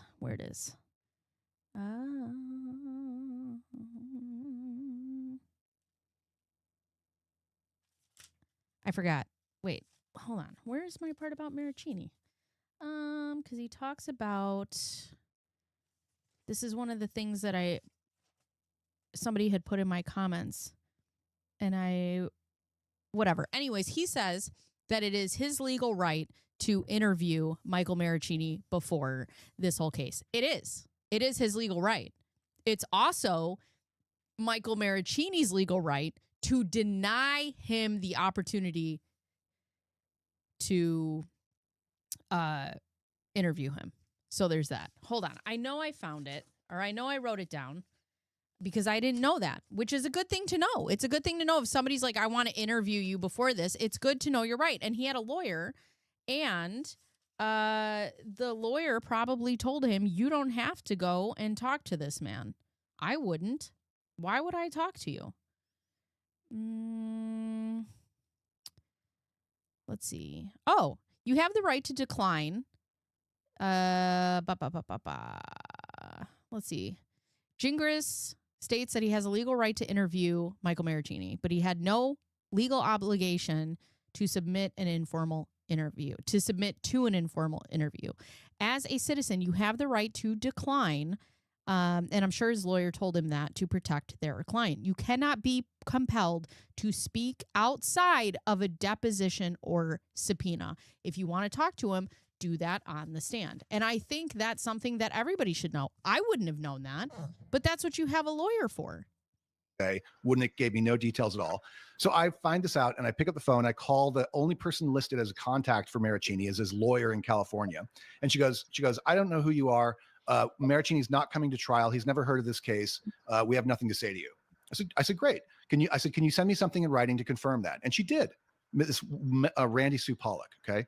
So she sends me an email. She says, he's not coming. Great. I just scratched that off the list. I then, days before the discovery cutoff, get this 2,500 page text message drop from Woodennick saying, oh, Maricini is going to come to trial and talk about these 2,500 text messages that you've never seen before, 2,500 pages of text messages. I immediately then tried to figure out, I went back to Randy Sue Pollock, said, is he coming? She said, we're not going to talk to you. The only thing that another lawyer has to disclose to you, what the hell is happening? What is happening? Verify it's me. It's me. What? Anyways, the only thing that a lawyer has to give to you is all the evidence. Which is not okay under what Rachel, what's the eyebrow? You think that he has an obligation to talk to you? Absolutely.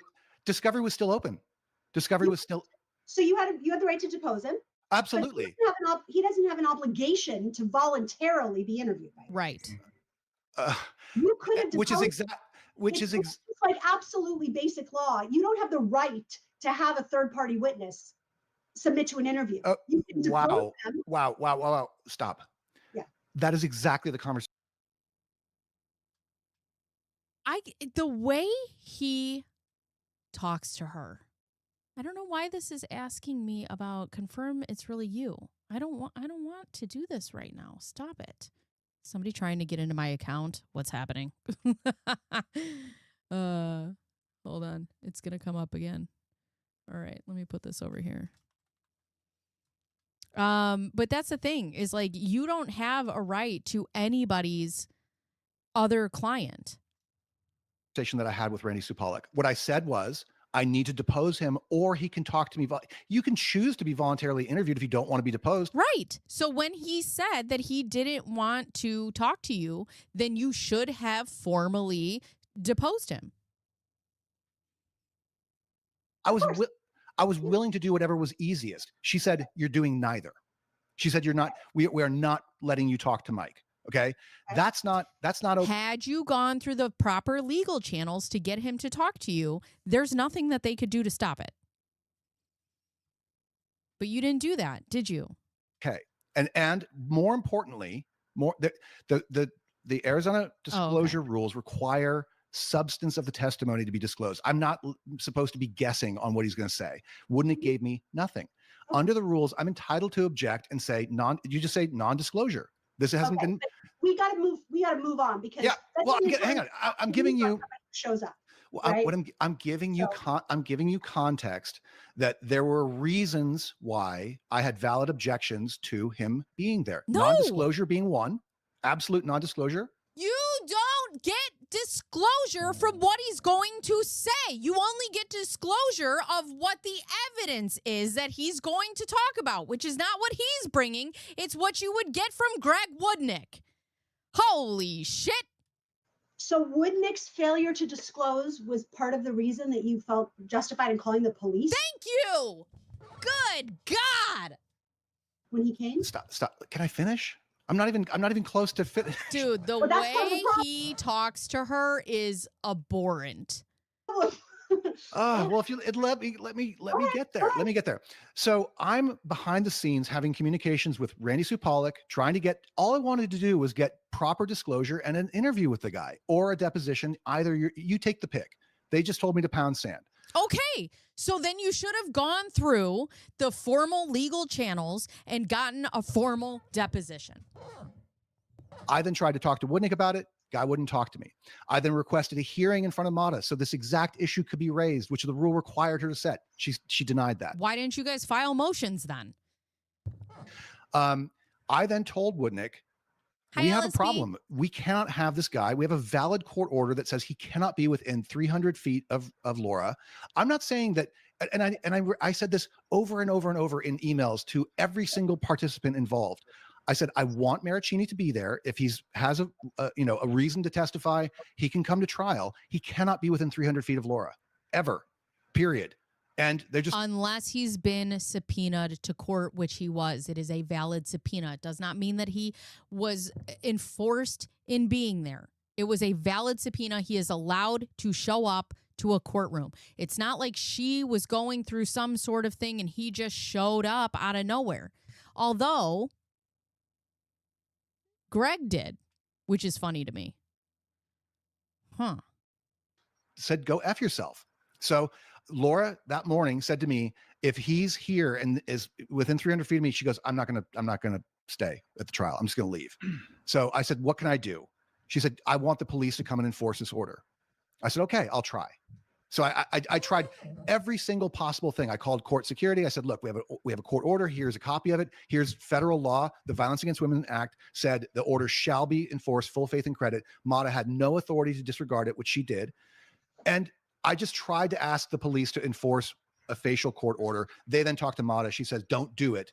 I still maintain, I think that was illegal. Is there a reason that why you brought that up against your judge complaint for her?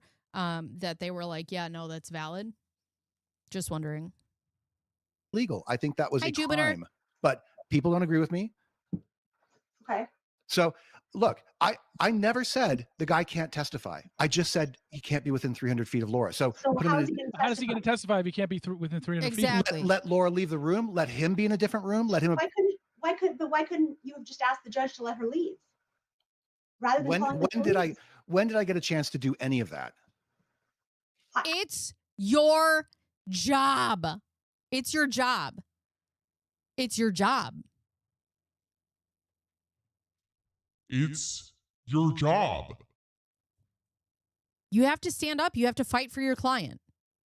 And the only thing you fought for was 14 felony counts, my guy. I'm asking you.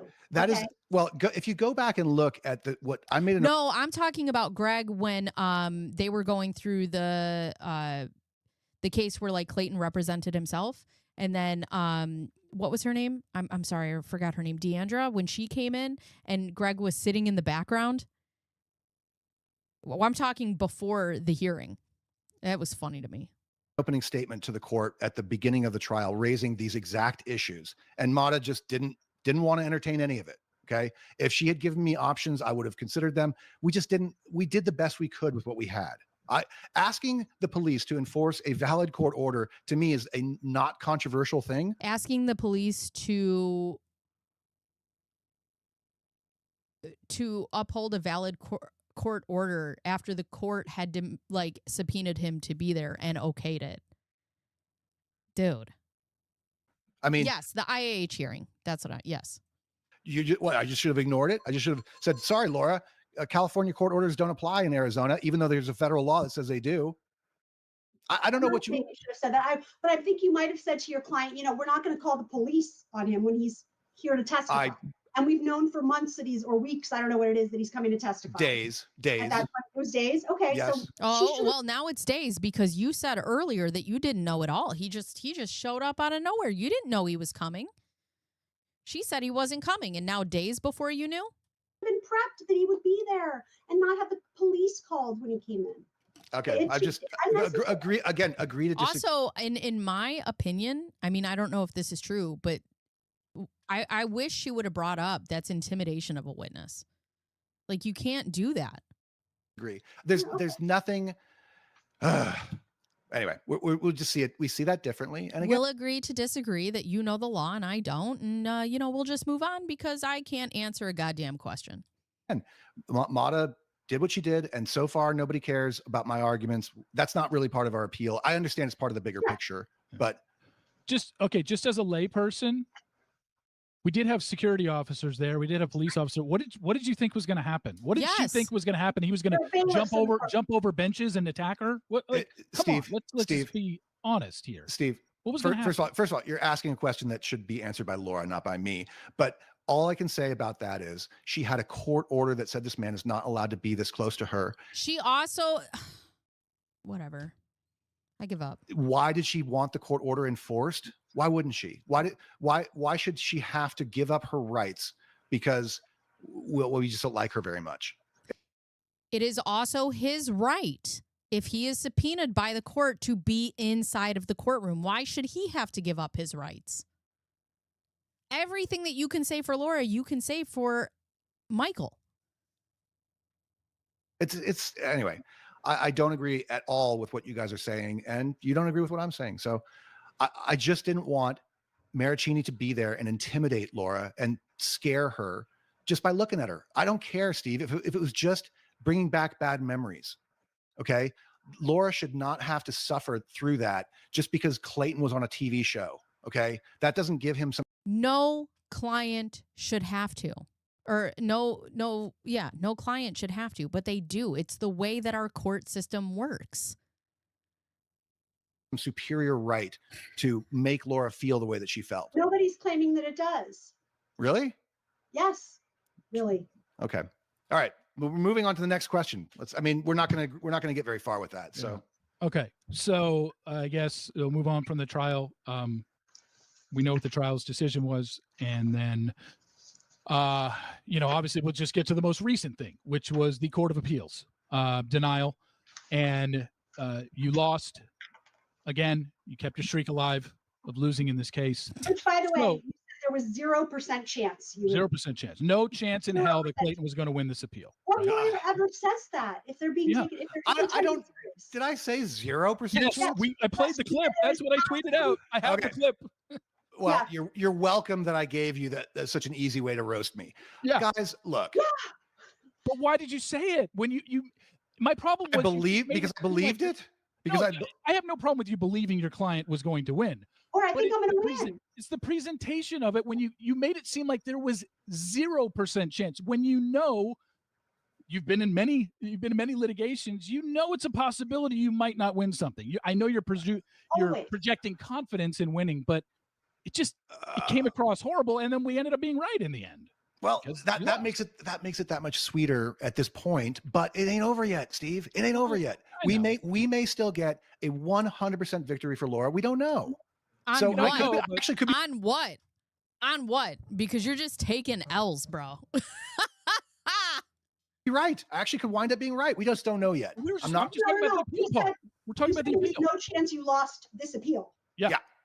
And that appeal has been lost. Right now, you elevate it. Obviously, something could change. I would never say there is a 0% chance that you will have this. Rachel, here, ever.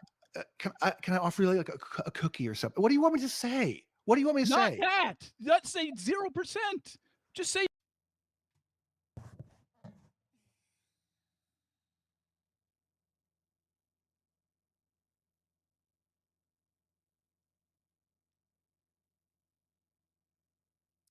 You guys, I love you. I love being in this community. This has been going well.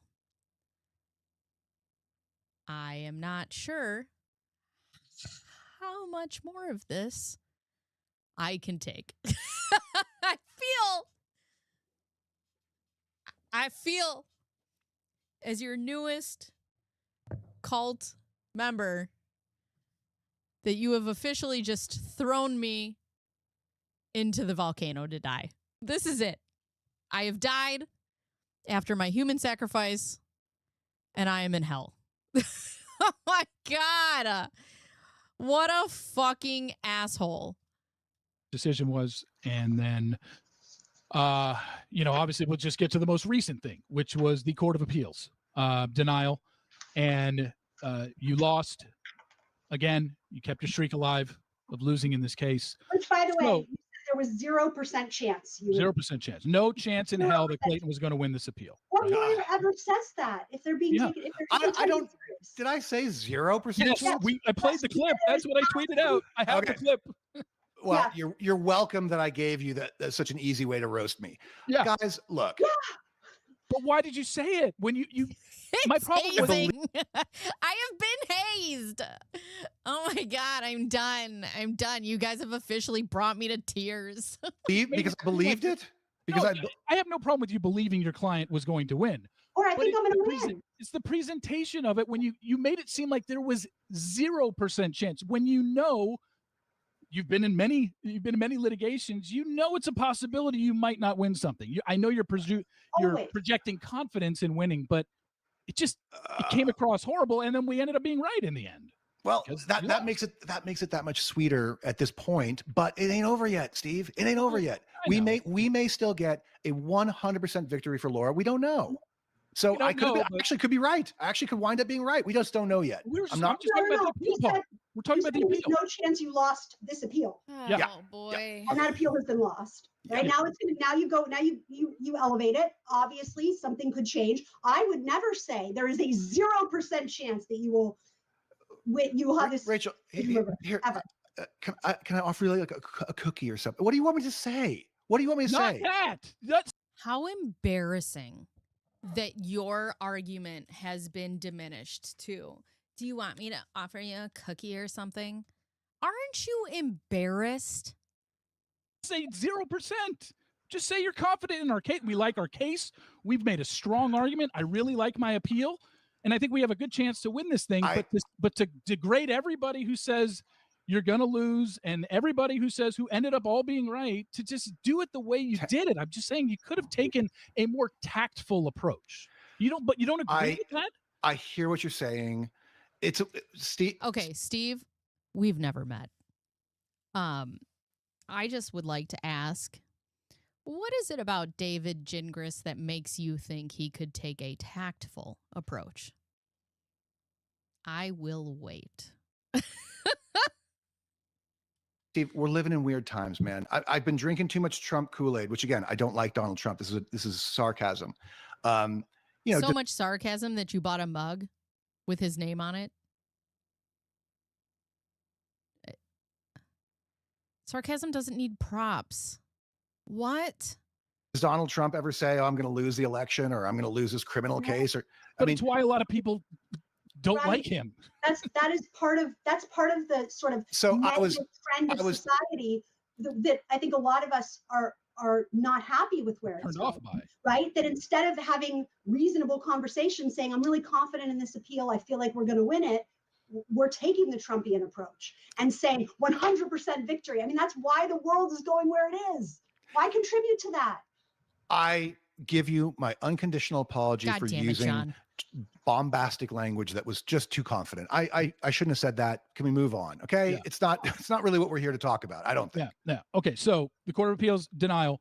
So now we just get to, what did you think was wrong with the Court of Appeals opinion? Why do you feel you were right in your appeal? Absolutely. And why do you think you will be successful in, if you are going to do, the latest news is, maybe you're going to break it here on this podcast, you're thinking of doing reconsideration, but even if you don't, you're going to go to the Arizona Supreme Court and then the U.S. Supreme Court. So why do you think your case? Let's get into that. There. Let's get into that. So page 4, you said you had the ruling. We don't really need, I mean, this stuff is so dry. People that aren't lawyers. You want the Court of Appeals decision? No, you don't need to. Let me, if we need to refer to it, you can pull it up. I've obviously got it right here. Yeah. I'm just letting you know that on page 4, the court shoots down my Rule 26 argument and basically just bought into what Clayton said, that Rule 26 was not the basis for sanctions. Therefore, we don't have to talk about it. That's essentially the entire analysis, right? Bye, Captain.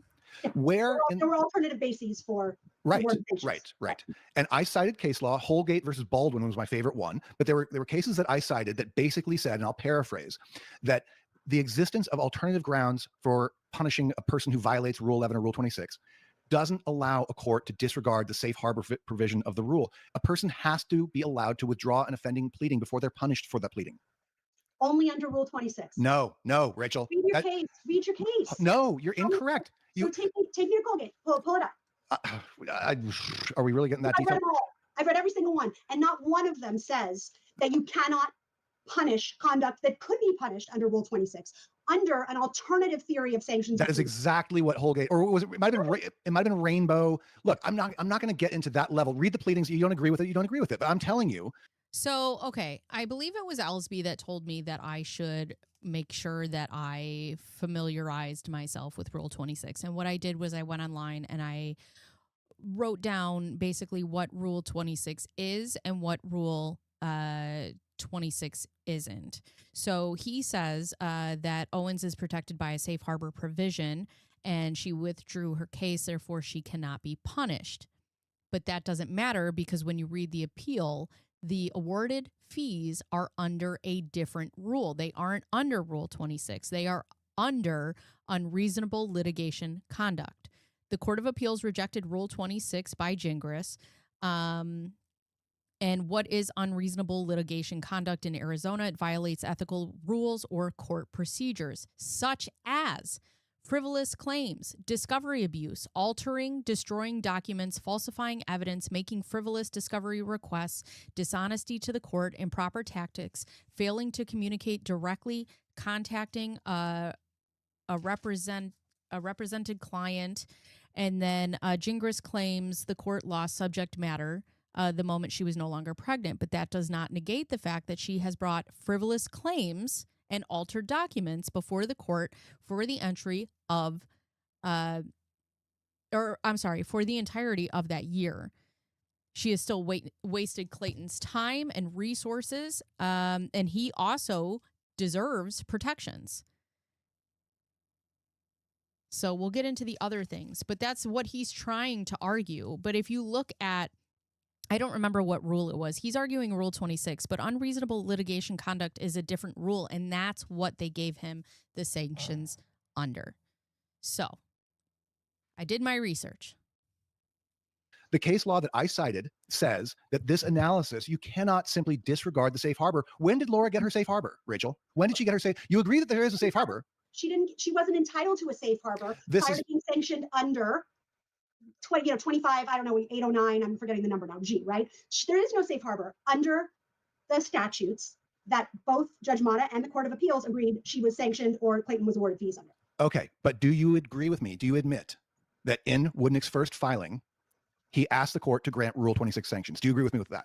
I agree. At some point, he asked for Rule 26 sanctions. It was in the very first thing. It was in the very first thing. I don't mind telling you, I have that part memorized. Okay, yeah, I don't have any reason to agree or disagree with that. And do you agree with me that? Well, wait a minute, hold on. But fees have been requested prior to that by Clayton in his response to the petition. In the same thing, he requested sanctions and fees. Clayton's handwritten response. Yeah. Well, he didn't have any fees. But there had been a request for fees pursuant to the alternative statutes prior to any Rule 26 motion being filed. Which he didn't incur, but yes, I agree with that. Okay, so it wasn't, Rule 26 was not the first time that any of these statutes were invoked. Yeah, okay, you're getting a far afield here. You need to follow me.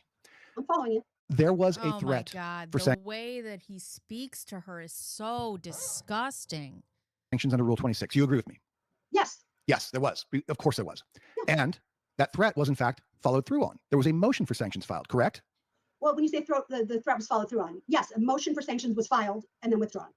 I agree. When was that withdrawn? You tell me. February, January? When was it withdrawn? April. I think it was April. April. Okay. I didn't get hired until March 25th. Okay. Okay. So it was months later that Woodnick finally withdrew this. The issue that you are missing, and I just totally reject where you're coming from. I'm sorry. I respectfully do. There was a threat of Rule 26 sanctions that invoked the procedure of the rule, and the filing of the motion invoked the procedure of the rule. Laura had a right to withdraw the offending pleading. She was not given that right. If she withdrew the offending pleading, what are we litigating? What about the other bases for sanctions? Okay. I don't know what part of this you're missing. Oh Under my Rule 26, God. if a person accuses you of filing a pleading that offends the rule, you have Arizona Rule of Civil Procedure 26, in conjunction with Rule 26.1, governs a mandatory prompt disclosure of information and general discovery in civil lawsuits. It requires parties to automatically disclose witnesses, documents, and legal theories within 40 days of responsive pleading. The rule emphasizes early ongoing disclosure and provides mechanisms for resolving disputes without formal motions. Okay, what does this have to do with what he's arguing? a right to fix it. Do you Before understand? sanctions can be awarded under that statute. Under any statute. But show me a case that says that, because your cases don't. I've read them all now. No, you need to read them again. You're incorrect. She's not incorrect. If everything is a loss, you're incorrect. Good Lord. Can you Courts. just cite me? Just give me a quote from Holgate. Just give me a quote from Holgate that says. Can we have do you want me to have like a break and come back to this? I'll be happy. Yeah, if she wants a quote and you can get one, yeah, let's just pause it. Let me pause it. It's so we all- don't do Yeah, it. let's just pause it and get me one. Yeah, let's pause it. We'll pause it real quick and then come back when you have found it. So pause. All right, we're back. So Okay, we we're have pulled up the case. We pulled up the Court of Appeals, page 30. Here we go. So this is the case that she told you to get a quote or. Yeah. So I believe that there are many. Rachel believes that I'm either wrong or whatever. This is what I'm trying to walk you through where I'm getting my argument from. Okay. And the Rainbow case involved a Rule 11 violation, which is the same as Rule 26. And in this case, they did not follow the correct procedure, and the court sanctioned the person anyway because the judge said, "Well, I just have inherent authority. I could do it on my own, so it doesn't." That's not true. It was not under the court's inherent authority. It was under the court's retroactive. Wait, go back to what? He bluffed and they called it. Okay, hold on. Where? Right here? Oh. Break and come back to this. I'll be happy. Yeah, if she wants a quote and you can get one, yeah, let's just pause it. Let me pause it. It's so we all- don't do it. Yeah, let's just pause it and get me one. Yeah, let's pause it. We'll pause it real quick and then come back when you have Oh. found it. So pause. All right, we're back. So Okay, we we're have pulled up the case. We pulled up the Court of Appeals, page 30. Here we go. So this is the case that she told you to get a quote or. Yeah. So I believe that there are many. Rachel believes that I'm either wrong. Bruce, please do me a favor and send me a link to that video and we can cover that here because I would like to learn more about it. But right now I have, let's see. The goal is both sides must show their cards. You can't hide a witness or a document. Right. This is about discovery. I'm still confused as to how he's equating this to the sanctions. Wrong or whatever. This is what I'm trying to walk you through where I'm getting my argument from. Okay. And the Rainbow case involved a Rule 11 violation, which is the same as Rule 26.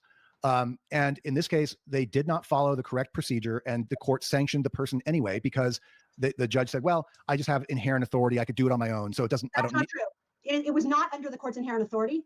It was under the court's retroactive conversion of the Rule 26 motion to a Rule 11, to a sua sponte. Right. Rule 11. It was not under the court's inherent authority to control the proceedings. Different issue. I'm not making a distinction between those two. I see those as the same thing. Okay. I understand you see it as something different. I see that as not a relevant distinction. Read the. How can it not be relevant though? The whole point is there was no other basis other than Rule 11 for the sanctions in that case. Can you hang on? Can you hang on for just a second here? The latter part of that block quoted paragraph, Steve, if you want to flip down. All right. So Arizona 11 rule is the honesty rule. It ensures that everything you file with the court is truthful and legally sound. You know what would have been in the best sound for that right now is that Curb Your Enthusiasm. If I would have just played that after I read that statement. Oh my God.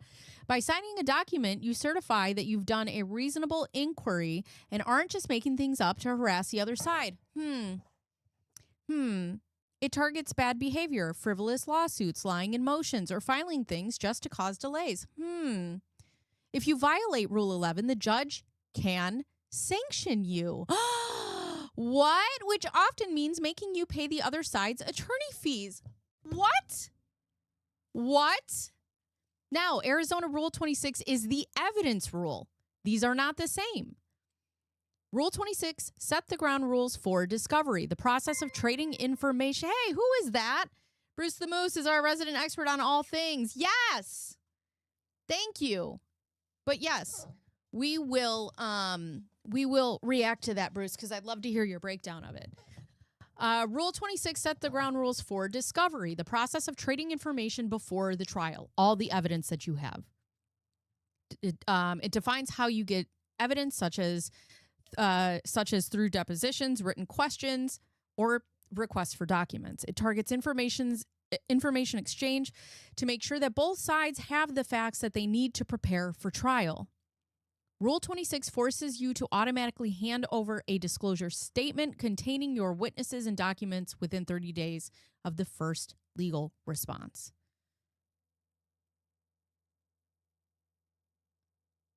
And in criminal cases, it's different. These are not the same thing. The next page. Yeah. So what the court is saying here. So again, this dealt with a filing of a frivolous pleading, a party asking for sanctions, and then they didn't follow the rule. Okay, that is structurally what happened in our case. Same exact thing. And the court. No, it's not, because it was not only requests under Rule 26 in our case. But go ahead. Okay, Lord. In the Rainbow case, there was a violation of the rule. There was a threat for sanctions. There was a motion filed that didn't comply with the procedures. The court granted sanctions anyway, and said, "Well, I could do it on my own. Under the rule, the court can sanction without a motion." Okay, and the Ninth Circuit said, you can't do it that way because it would render the safe harbor meaningless to permit a party's non-compliant motion to be converted automatically into a court-initiated motion, thereby escaping the service requirement. What they are saying is you can't do an end run around the safe harbor by using some other way of getting to the same place. You have to. That's not what they're saying at all. I totally. All right. What is this? Hold on. I want to explain. Hold on.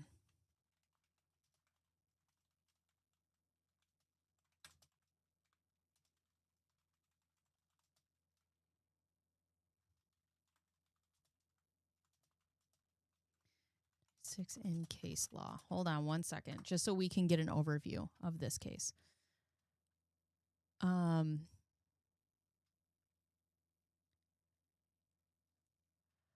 Okay, in Arizona case law, the relationship between Rule 11 and Rule 26 often centers on the duty of honesty versus the duty of disclosure. We just went through that. Okay, so sanctions and case law.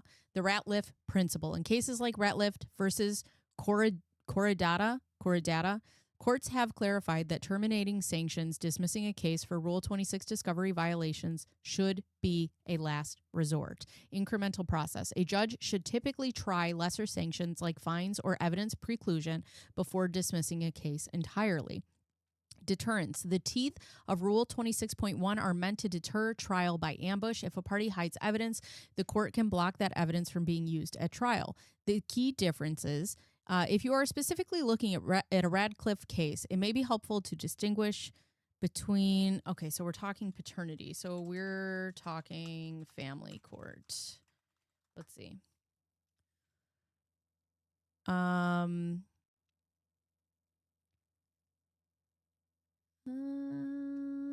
Is often cited to emphasize that courts should use the least severe sanctions necessary to address discovery violations before resorting to dismissing a case.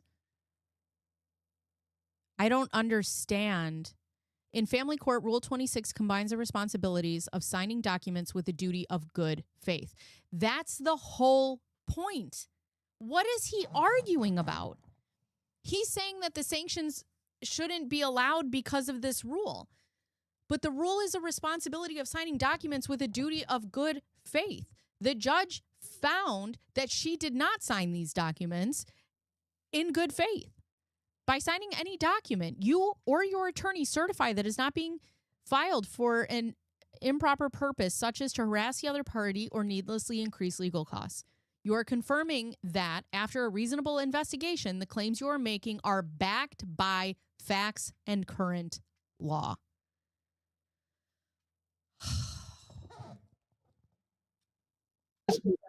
What are they saying? What they're saying is the court cannot say, you know what, instead of calling this a Rule 11 motion filed by you, we're going to call it a Rule 11 motion that I initiated sua sponte. Correct. Right? Which is completely different than what happened in this case. Because in this case, there were other proper requests for sanctions under different authority than Rule 26. Okay. All I'm saying to you is, Rachel, what is your response to what she just said? What is your response to that? You are ignoring you are pretending. Wait. If you want me to stay on this, you need to let me have fair opportunity to answer. Okay? If you don't want me to take my things and go home, you need to shut up. Shut up. David, of 58 minutes, you probably talked for 42 of them. I mean, come on, man. Okay, guys. Rachel, the problem is you are pretending that a Rule 26 threat was never made, and you are pretending that a Rule 26 motion was never filed. You are ignoring those facts. And you just because a motion was filed, it doesn't matter. She found... cannot do that because... I'm not. I'm just saying that sanctions were never awarded under Rule 26. Brilliant. They were awarded under different statutes. Brilliant. But are we going to pretend the Rule 26 threat didn't happen? Because it doesn't matter. She just... Oh, my fucking God. She literally just said that Rule 26 was not where the sanctions were put under. We just talked about that. The sanctions were used under a different rule, unreasonable litigation conduct, which I believe some of you in the chat said Rule 25. So arguing Rule 26, as he likes to say, is moot. That threat gave Laura the right to withdraw her petition without punishment. Under Rule 26. Right. Okay.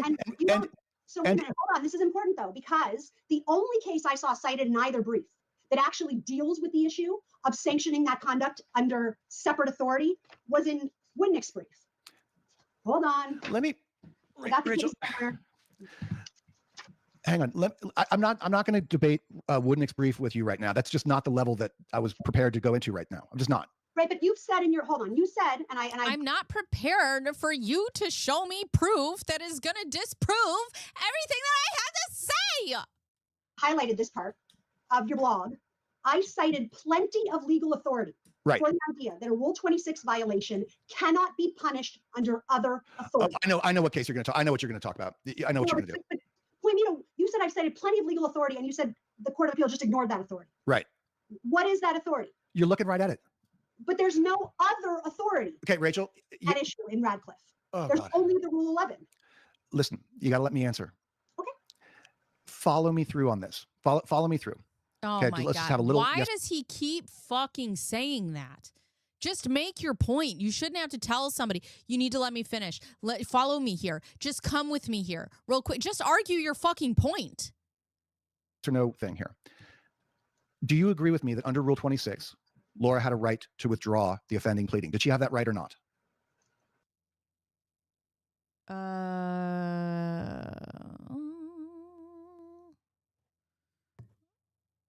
I mean, you have a right to withdraw you have a right to withdraw a thing. Hold on, my sister's calling me.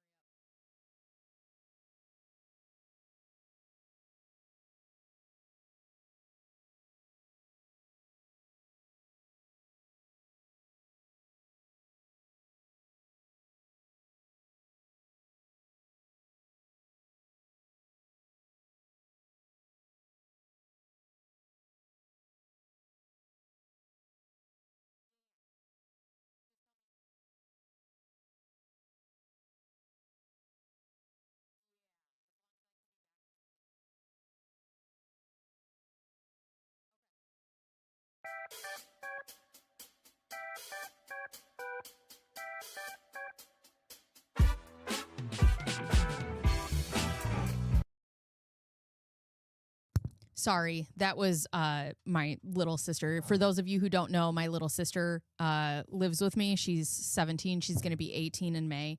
And or no, not pork chop. This one was little ham. The middle one's pork chop and this one's ham. So she has to go talk to a college tomorrow, and they need the papers of guardianship. So that's what she was asking me if I could go do. So the answer is yes. Anyways. Before she could be sanctioned under Rule 26, I agree. Okay. The other authority that you are He was about to dismiss her too until she said, I agree. so focused on, like 809G, what does that allow punishment for? Unreasonable litigation conduct. Unreasonable. Shifting fees for other. It allows for fees. Unreasonable litigation conduct. Right. For unreasonable litigation conduct. What unreasonable litigation conduct would have happened if Laura had been allowed to withdraw her petition as Rule 26 gave her the right to do? But what I'm telling you is filing a petition when it doesn't, but he's willfully missing the point. It wasn't about the fact that she was able to dismiss it. It's about the fact that she brought it to the court in the first place. You don't really believe you're pregnant is unreasonable litigation conduct. Great. Tell me separately. Hold on. There's other authority other than Rule 11/26 under which that can be punished, and that is the theory, right? That was what was at issue in that case, which it sounds like you remember the name better. Yeah, than I that was do. pork chop. It was actually cited. it was a case where somebody was sanctioned like $1,000. Maybe that's what that was. So what? It doesn't matter. $1,000 might be a shit ton of money to somebody. And, for somebody like Laura Owens, who states that she has $450,000 in a bank account and $200,000 a year, $159,000 or $149,000 or whatever the sanctions were, maybe that's not a lot of money to somebody. It doesn't matter. The point, a sanction is a sanction. it was the court actually saying, to be sure, you can still sanction under other authority. Yeah. Without giving the safe harbor. If we were talking about sanctioning Laura under any authority for her conduct between August 1st when she filed the petition and December 28th when she withdrew it, if that was the unreasonable litigation conduct that you claim occurred, I would agree with you. But that's not what happened. What happened was Woodnick threatened her and she withdrew. Have you ever sent or received a Rule 11 threat, Rachel? I've sent them. I've never received one. Okay. I've sent and received a few. Okay. And tell me if I'm wrong about this. Every single one of those threats follows the same pattern. Dear Rachel, I've read your pleading that was filed. I have concerns that it is not consistent with Rule 11. Here are my concerns. Please review these authorities. Here's what the problem is. And if I demand that you withdraw your pleading within the next 10 days, if you fail to do so, then I will seek sanctions. That's generally the format, right? I will seek sanctions under this rule. Yes. Right. Have you ever seen a threat that said, Rachel, you violated the rule. I demand that you withdraw your pleading, and I'm not going to let you withdraw your pleading.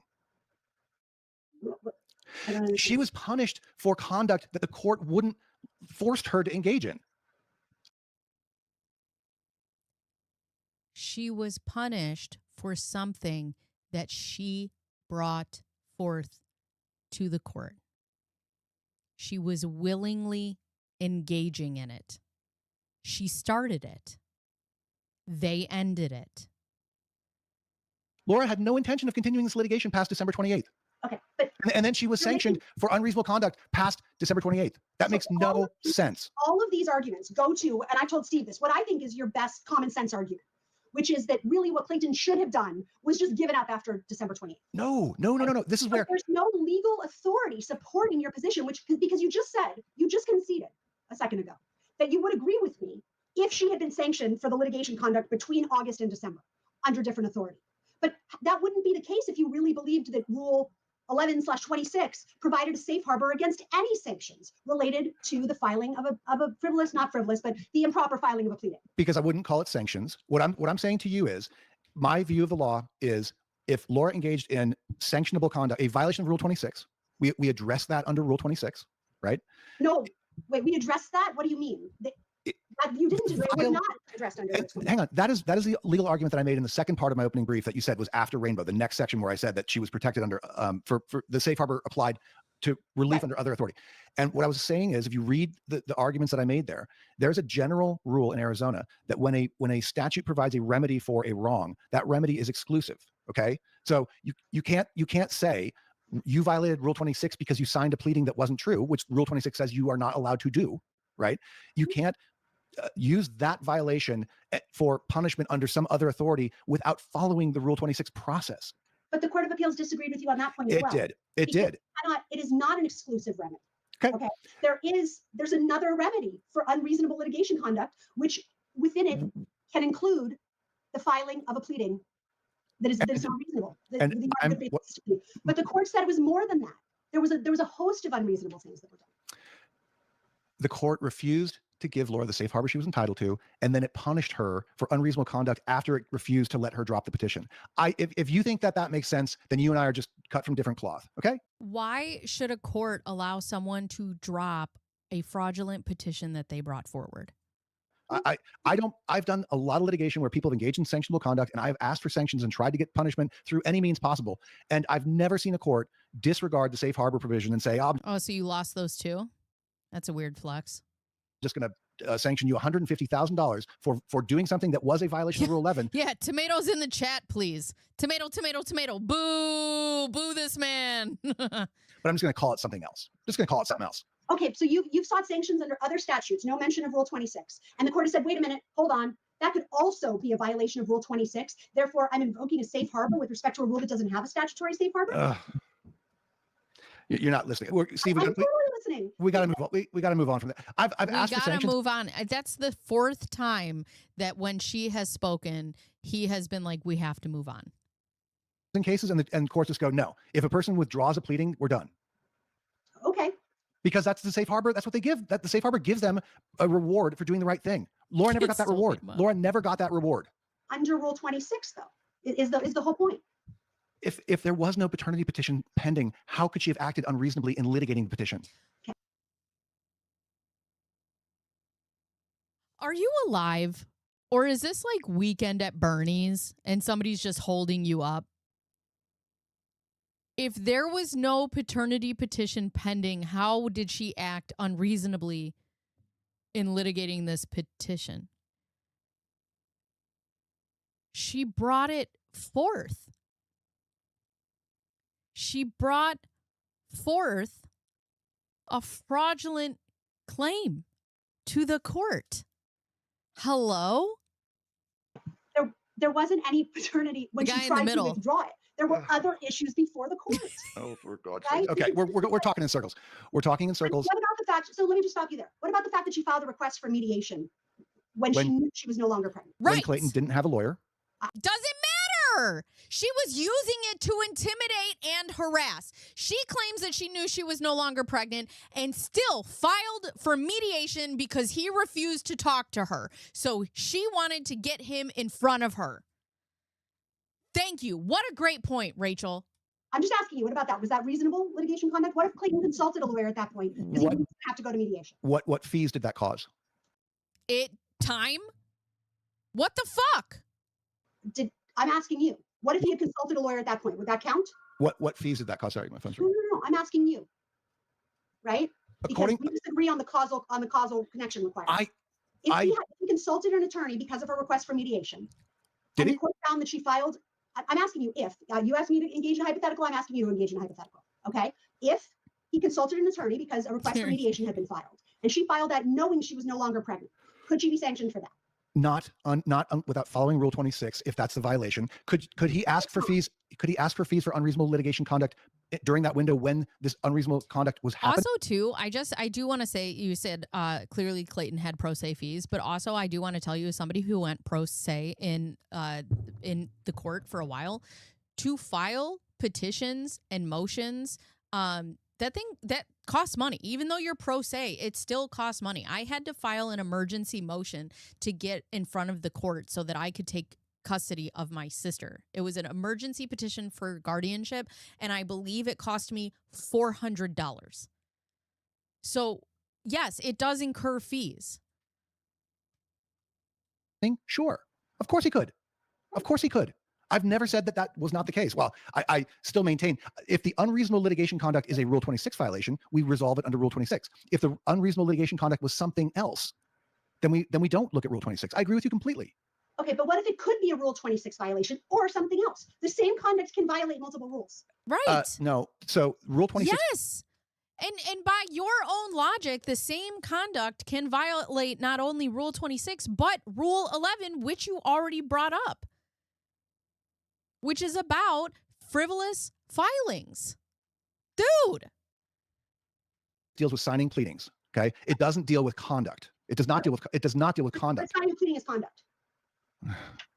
What I'm saying to you is you can engage in unreasonable conduct that isn't signing a pleading. I agree with you completely. Great. Yeah.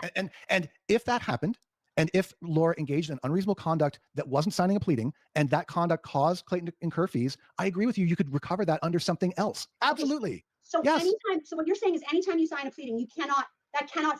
She did not get it she didn't get the sanctions under 26 though. So what are you arguing? Fall under any other sanctionable statute or fee statute, sanctions or fees, right? Because that's another point the Court of Appeals raised. It can't be sanctioned or because it could fall under Rule 26.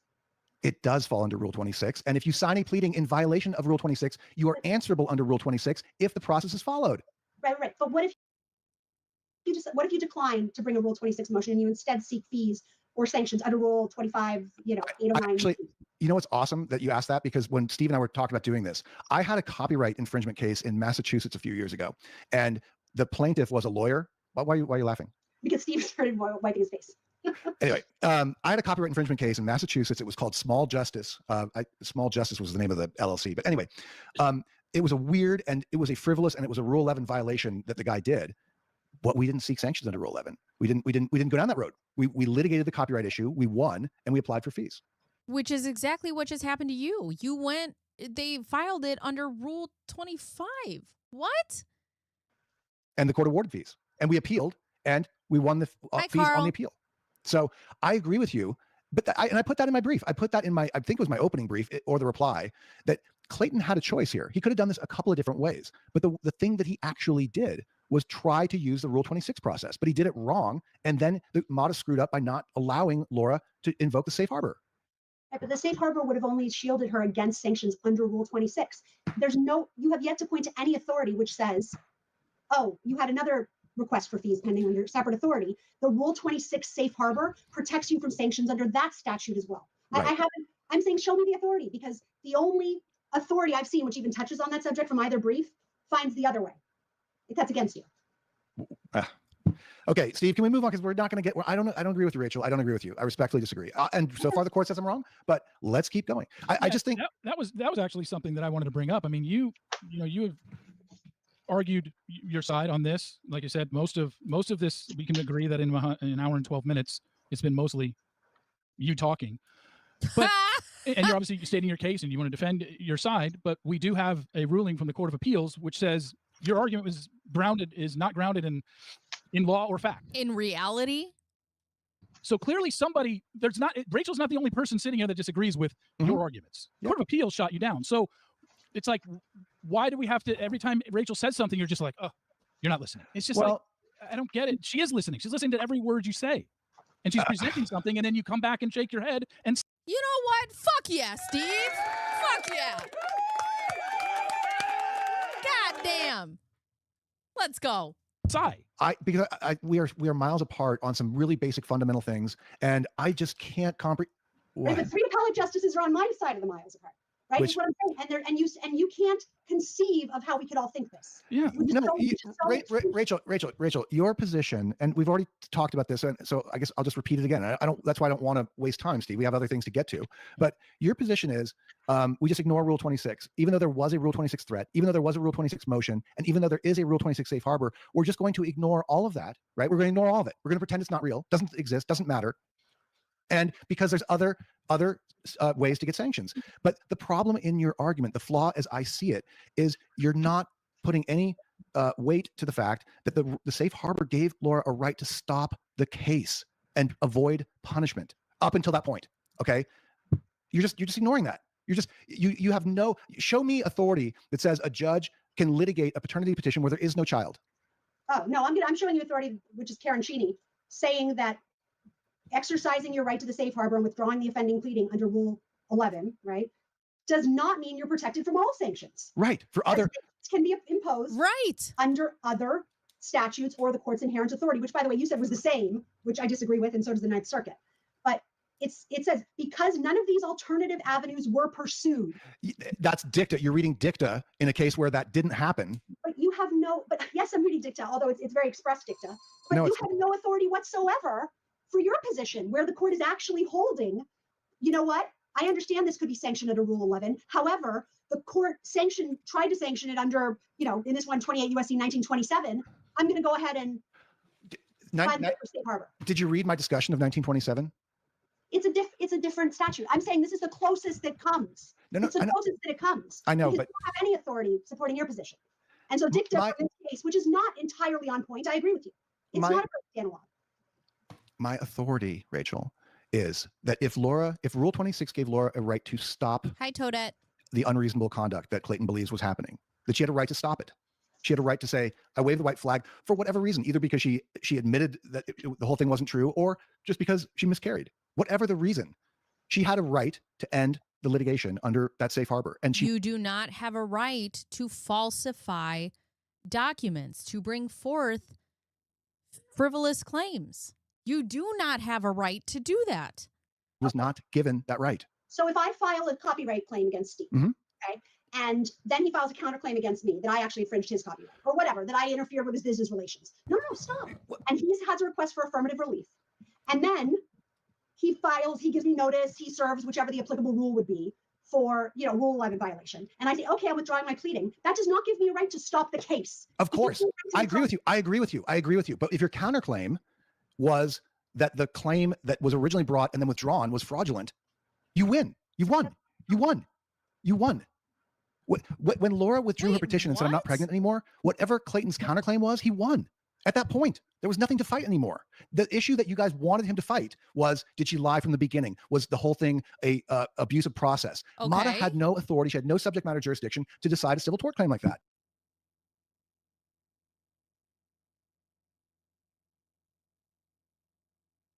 Okay. All right. I'm not. Hold on. Hold on.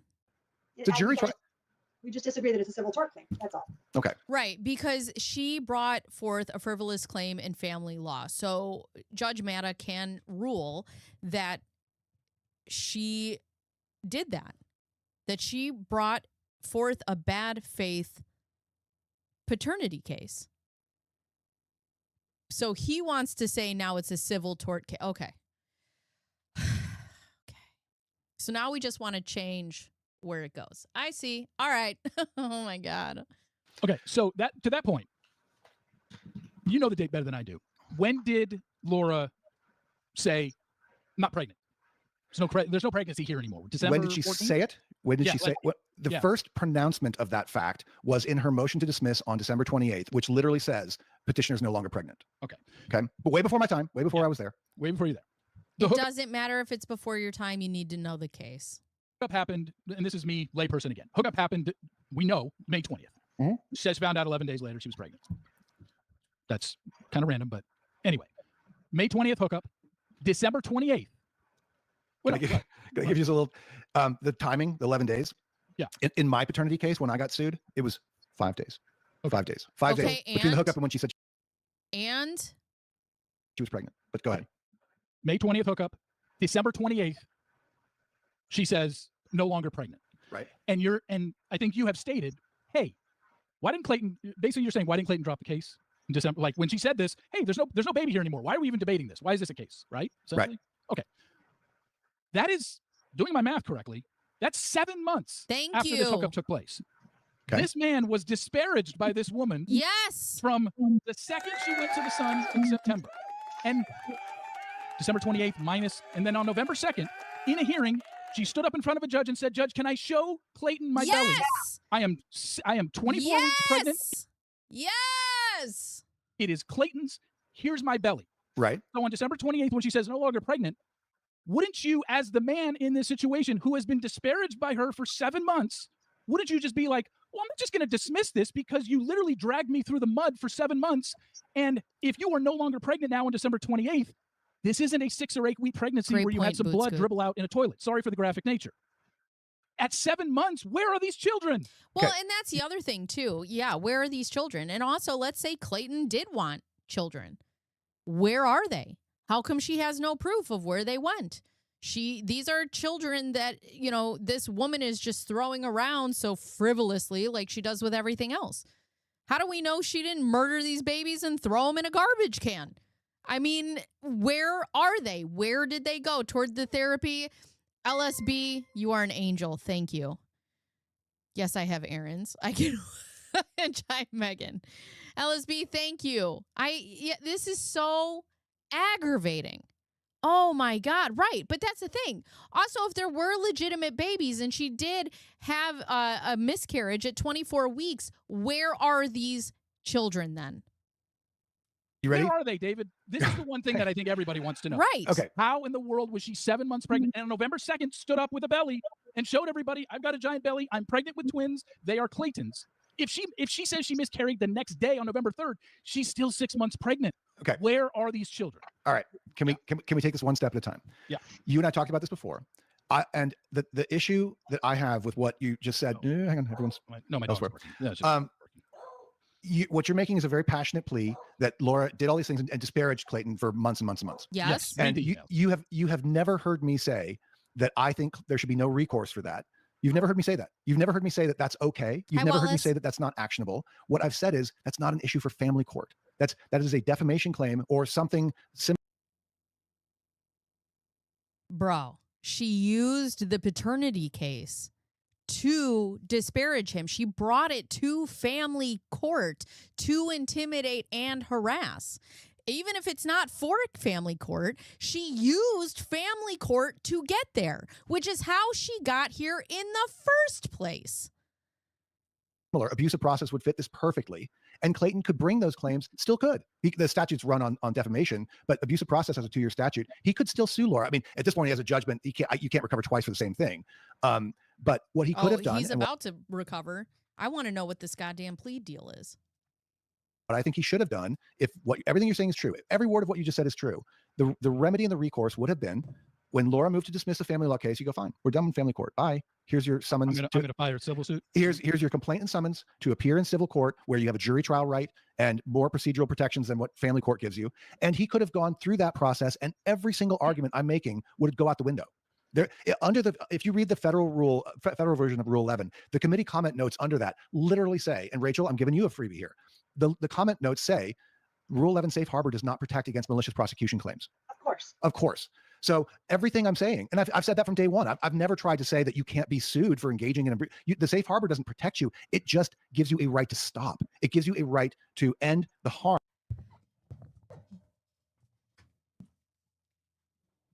What did he just say? What did he just say? He just said, Rule 26 does not protect you. The thing that you have been arguing about for the past 1,047 minutes. She is protected under Rule 26. And now, Rule 26 does not protect you. It just gives you the right to stop. What?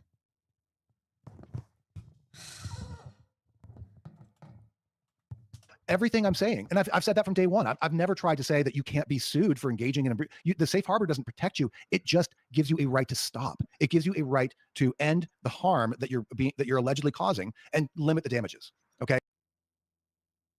So again, Rule 26 does not protect you. It just allows you to stop. And she tried to stop, and it didn't protect her. And here we are. And Laura was never given that right to stop what allegedly was causing the damages. Yes, she was. She had the right to stop it from the time that she started it. What day did she go? Hold on. Let's see. Hold on. Let me go to the Clayton. I just want to see the timeline. When did she go? Timeline. Go down to... She started this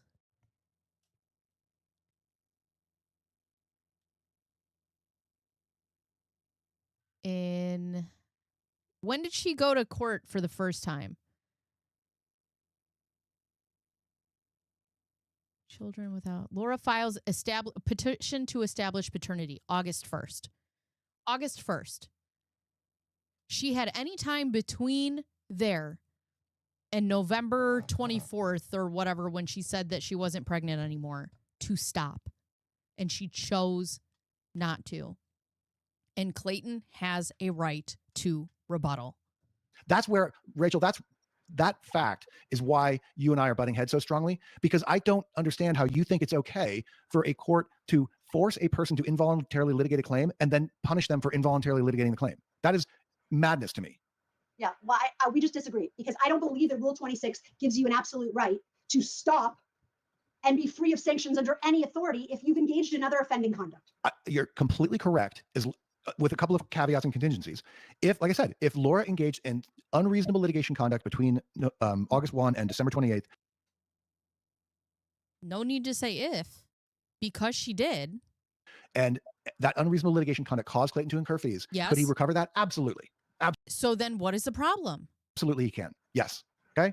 But not if the unreasonable conduct is signing a pleading in violation of Rule 26. That's where. See, that's where we disagree. Okay. Yeah. All right, let's move on. Steve, we got to. Can we get an answer to where the kids are?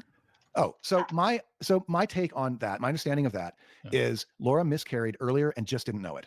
She miscarried probably, maybe even possibly before the case was filed. And it was before the case was filed? Did you not know that?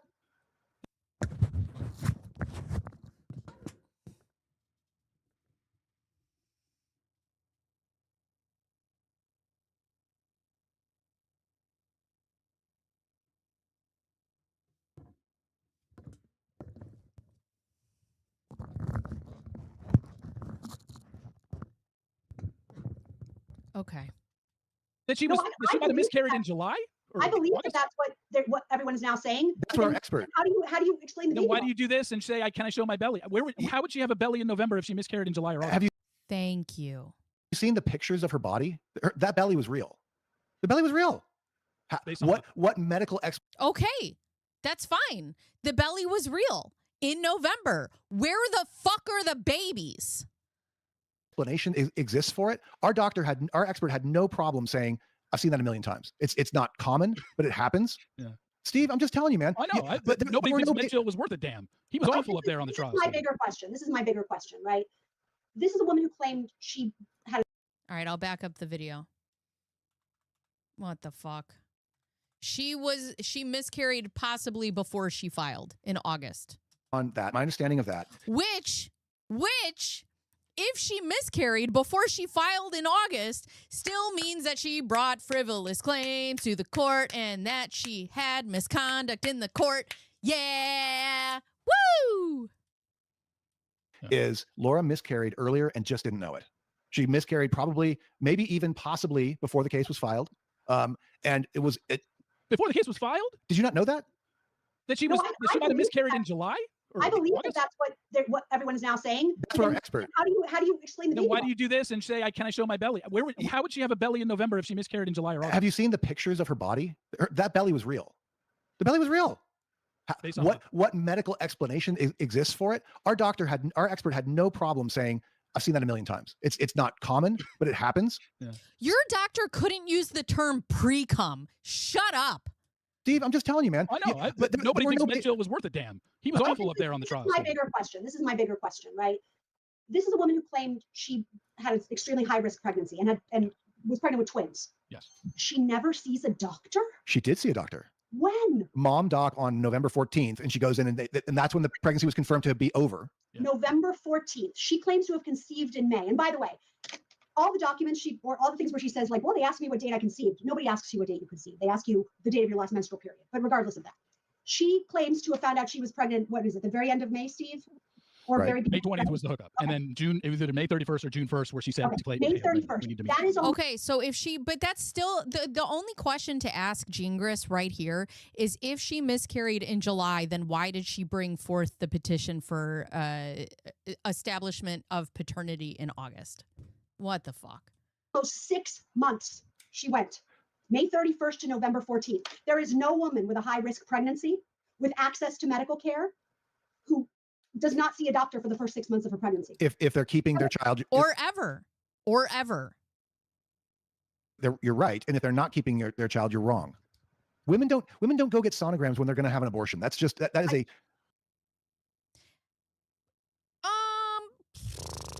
Okay. I agree with you, but how is she going to have an abortion 6 months later? She can have a 6-month abortion? No, I don't think so. Clearly. So now she had an abortion because she didn't know, right? Clearly, the pregnancy failed way earlier than we now know. Like it's easy for us to look back at this. At the time Laura filed the petition on August 1st, which is really the starting point of this whole problem, she didn't know what her body was going to do in September, October, November. That hadn't happened yet. Okay, but you're saying that she was never intending to keep the pregnancy. No, I didn't say That's exactly what you just said. she was never intending to. That was the beginning You of. just froze. Did I? I froze? You just froze. Say that again, Rachel. And then you just froze. Right. So I just said, how does she not see a doctor for 6 months? And you say, well, that's when someone is not intending to keep a pregnancy. Okay. But we know she never went in for an abortion. And if she really believed she was pregnant, hold on. If she really believed she was pregnant in September, that you're past the window in October. At some point. But I want an answer to that. How does somebody who has a high risk pregnancy not see a doctor until the 6th month of pregnancy? Thank you. All I can tell you is, again, I wasn't her lawyer at the time. All I know is all these things were already done deals when I came along. Okay. So I wasn't there when all this occurred. I don't know. So here's the thing. You said you get a sonogram at the abortion. It's law now. From what I found from CAPS pregnancy clinics in California, there is no state law requiring patients to receive a sonogram before they get an abortion. I just wanted to make sure because I was like, oh, is that right? That's what I was able to find. I didn't have conversations with her when this happened. I didn't know her then. I came involved months later. So looking back, all I can tell you is medically. Plausible deniability does not work when you're a lawyer. When you sign up to take the case, you need to know the facts of your case. Our expert said nothing about this looks weird to him. I understand it looks weird to you because you started from the presumption that she was never pregnant to begin with. She's a liar because of Maricini and Gillespie say so. I don't have any knowledge of any of that. Okay. I came involved way after all this happened. And all I know is our doctor says she probably miscarried earlier and some of the placenta stayed inside of her body, which is why she still was testing positive for pregnancy, which I think the last positive one was mid-September, Steve, you probably know, mid-September. There was the 102 HCG, which then she changed it and made it higher and sent that to David. Middle of October, I believe it was. I don't think that's right. Yeah, the 102 was in October for sure. The 102 was in October. Yeah. Anyway, regardless. So she still hadn't sought any. All right. After a miscarriage, your body generally stops the specific growth associated with a progressing pregnancy, such as a growing belly or expanding uterus. However, some physical changes and feelings of growth may persist temporarily as your hormones recalibrate.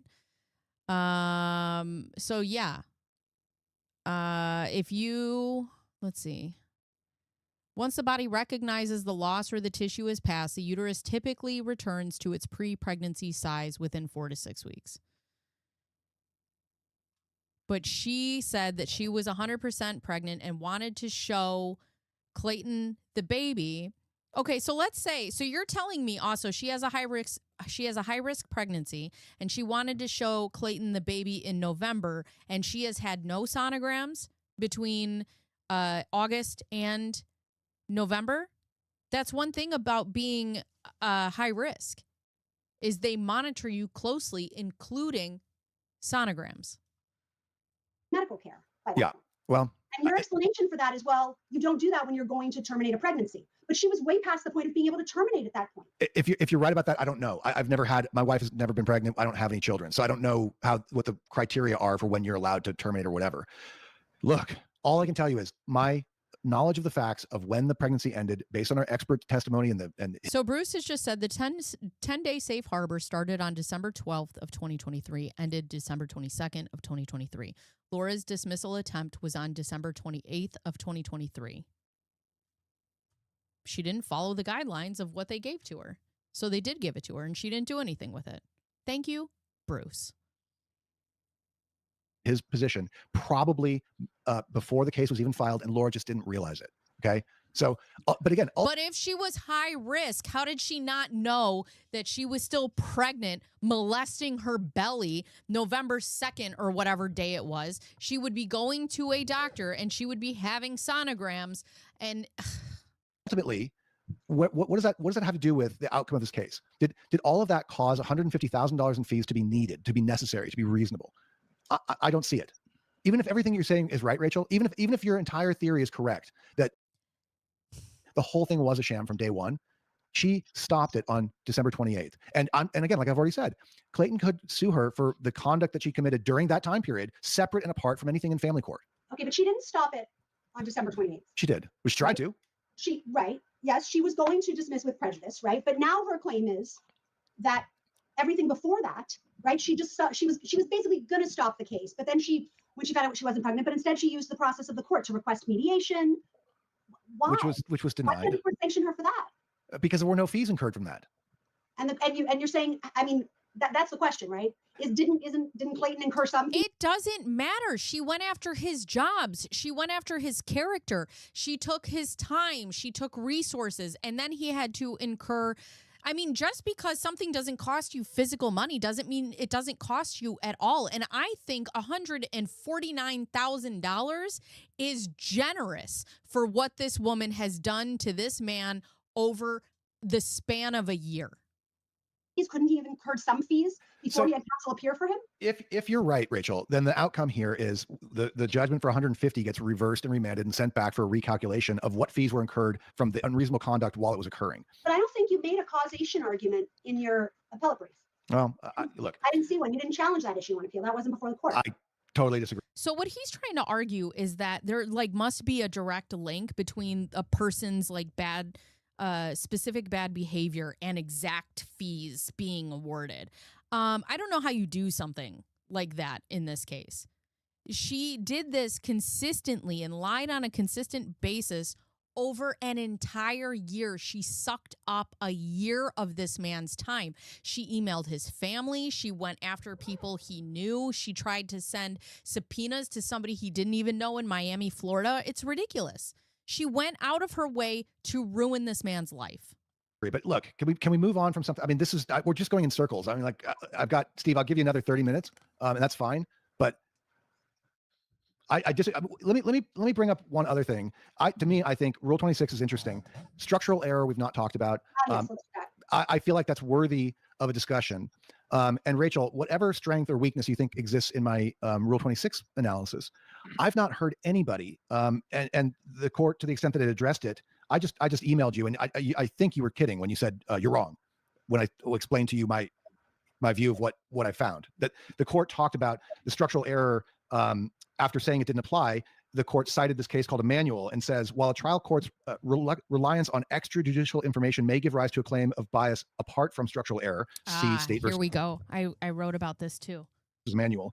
The critical inquiry that would require reversal is whether the conduct demonstrates deep bias or deep-seated favoritism. The case that the court cited says the exact opposite. And I emailed it to you, and I highlighted it. State versus Emmanuel? State versus Emmanuel was a criminal case, and the lady was accused of stealing money. And apparently before sentencing, the judge went and talked to lawyers that knew her and asked about her background and so forth. And then admitted to that during the sentencing hearing. And she says, hang on a minute, you're biased. And he goes, no, I'm not. And he sent her to prison. And she appealed. And the only issue was the judge doing this interview of other people that she did not know about until it was too late. It was already over. And she won. There was no showing of bias required. The only showing was the improper investigation. That's the only thing that happened. Show me anything in the manual that supports what the trial court cited it for. It's not there. Because the question is, where a trial judge personally investigates a defendant's background, ex parte prior to sentencing, must he recuse himself from sentencing? Right. The basis for recusal is bias. Right. Well, it's bias or prejudice. It's a little bit. A judge who engages in unlawful conduct is biased by definition. I don't know what. Huh? When you say unlawful conduct, what's your definition of unlawful? Unlawful in Emmanuel, it was an interview of witnesses ex parte. Multiple interviews of ex parte witnesses about the defendant's character, which is one of the key issues in sentencing. And in the Kentucky Marchese versus Abersold case that I cited. Let's talk about that. Let's talk about that. Same thing, same exact thing. And I don't know how you can say with a straight face that you don't think it's the same thing. But what was the structural error in Marchese?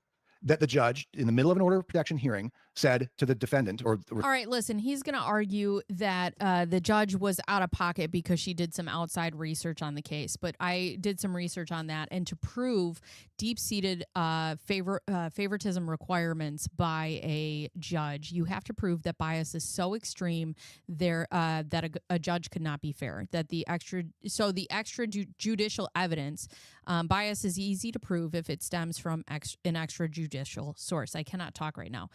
Outside of the courtroom, a personal relationship, a financial interest, prior legal involvement in a party. And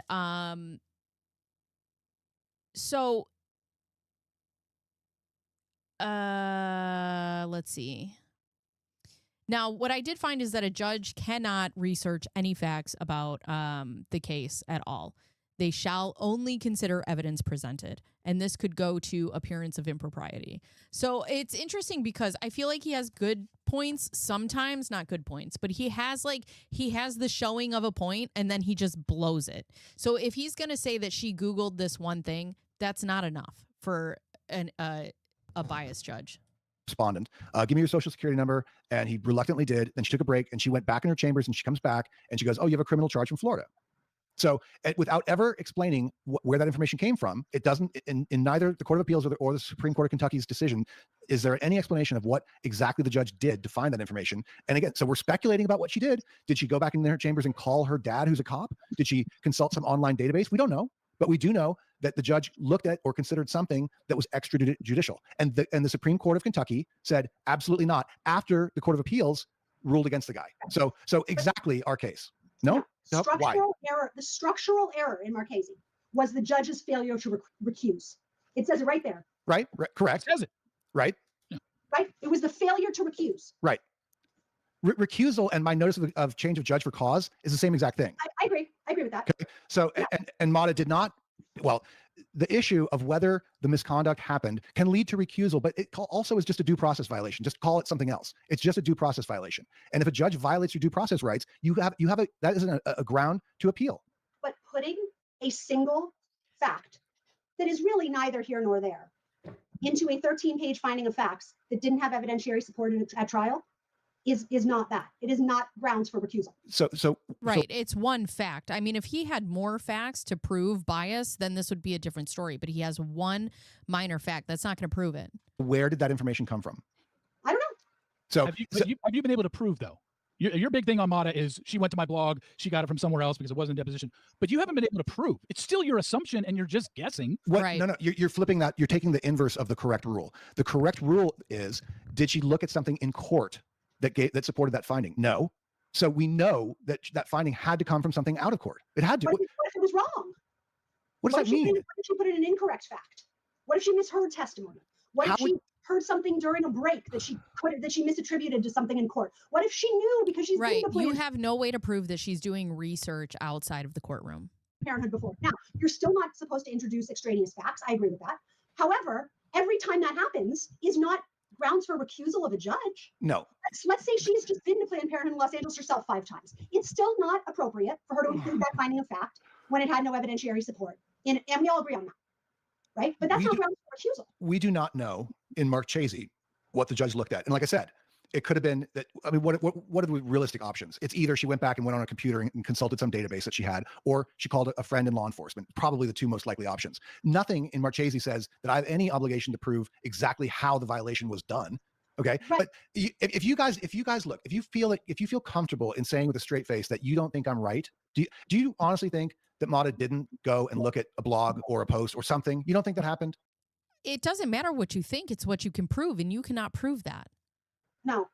How do you think it got into the ruling then? I don't know. I do not think she's going on justice for Clayton Reddick. I don't think that happened. You don't think so? The fact that her father was there and that people in the crowd said I believe that Judge Mata is going online and looking up this case as much as I believe that Laura Owens was pregnant. He had told them that he'd been discussed. Hearsay. Yeah. Where Okay. where are the people? I'm sorry? But it's hearsay. Right. But okay, hearsay is a rule of admitting evidence. I'm not trying to admit evidence of this. I'm asking you as a human being. It doesn't matter. You're a lawyer. You should know that it's not what you think. It's what you can prove. You are a fucking lawyer. Oh my God. The morning when we got there, pulled us into the chambers and said, "Oh, I've set up an overflow room." How did she know that an overflow room was needed? Why did she think that there was going to be a crowd? How did she know that? Where did Hadn't there already been testimony in the court of people taking this to the press? I don't know what you're talking about. What do you mean? Well, hadn't it already been before the court that these issues between Laura and Clayton were aired in the press? I mean, all over the pleadings. If you're talking about what that months earlier, Laura had talked to the Sun or something, was that revealed? Yeah, to my knowledge, of course. Wouldn't complain about Laura going to the media? That doesn't tell you that how Mata knew there was going to be a crowd of people. I mean, maybe she just assumed that, but you can't use that argument with something so specific like the Planned Parenthood is closed on Sunday in Los Angeles that never ever was mentioned at trial. That how she would have known that was an issue. I mean, I guess she just guesses lottery numbers like verbatim. Also, weren't they tailgating? Isn't that what I heard in the podcast? In the Love Trapped podcast, they were tailgating. I can't believe I started early and I'm not going to be able to finish this. And just invents them from thin air. Or thought she heard it. They everybody was tailgating outside. Megan Fox said it in the podcast. Dave Neal said it. Weren't they all there? Thought she heard it. Yes, she got this fact. Okay. Now, the fact that it's a fact, does that matter to you? The fact that she included a fact that happens that we all agree is true? Well, in Marchese, nobody said that the criminal record that the judge found was incorrect. Right, but that was inadmissible in Marchese. There were reasons that her findings would have been inadmissible, which was a critical separate finding that the court made, that would have been inadmissible. Admissible or not admissible is not the point, okay? The point. But it is. Your facts are not the point. No, it's not, isn't it? No, it's not. No, it's the method used by the judge to get the information. Now, I accept, Rachel, that if you think that Mata putting that finding in there is not by a preponderance of evidence standard, does not show that she looked at social media. Correct. I can't argue against that. You're entitled to think that way. I think that's one of the more ridiculous things I've ever heard. You cannot prove that she looked on social media. And you think because of that, she should not be a judge in Arizona and should give up her robe. Steve, no, you don't oversimplify things. My complaint. Hang on, said that, I think. My Lord, Steve, my complaint about Mata is more global than that. Okay. It's more global than that. I need to know what happened to Bruce that day. Bruce, we need to do a collab and you need to tell me about that day. I want to talk to you. Concerns are that her conduct throughout the case while I was involved in it is unlike anything I've ever seen in any case ever. Okay? The very first thing I filed was a request for extension of time to respond to Woodnick's motion to compel because I didn't have the file. I filed that the day I was hired. The very first day I was hired, I didn't have the file from Laura's prior counsel. I couldn't respond to a discovery motion that argued that disclosures had not been done because I didn't have the file. So I didn't know what disclosures had been done. So I make that request and she denied it without Woodnick even opposing it. You think that's normal, Rachel?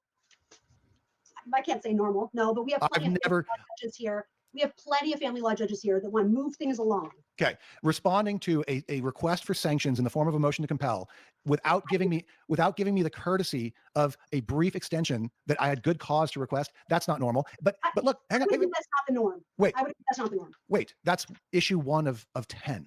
Okay. Woodnick then refuses to talk to me. Do you know how hard it is to litigate a case like this when you're new to the scene, you have a trial date already coming up, and opposing counsel won't speak to you? What would you have said to him? Oh my God. Do you know how many hours a day I spent on the phone with opposing counsel talking about every single possible issue, settlement, witnesses, documents, discovery? Yeah, she knows. She was a lawyer. Require counsel to speak to each other. It's a professional requirement. Yes? You agree with me? I think it's a professional helpfulness. It's not necessarily a requirement. You know that. Right. It's a courtesy.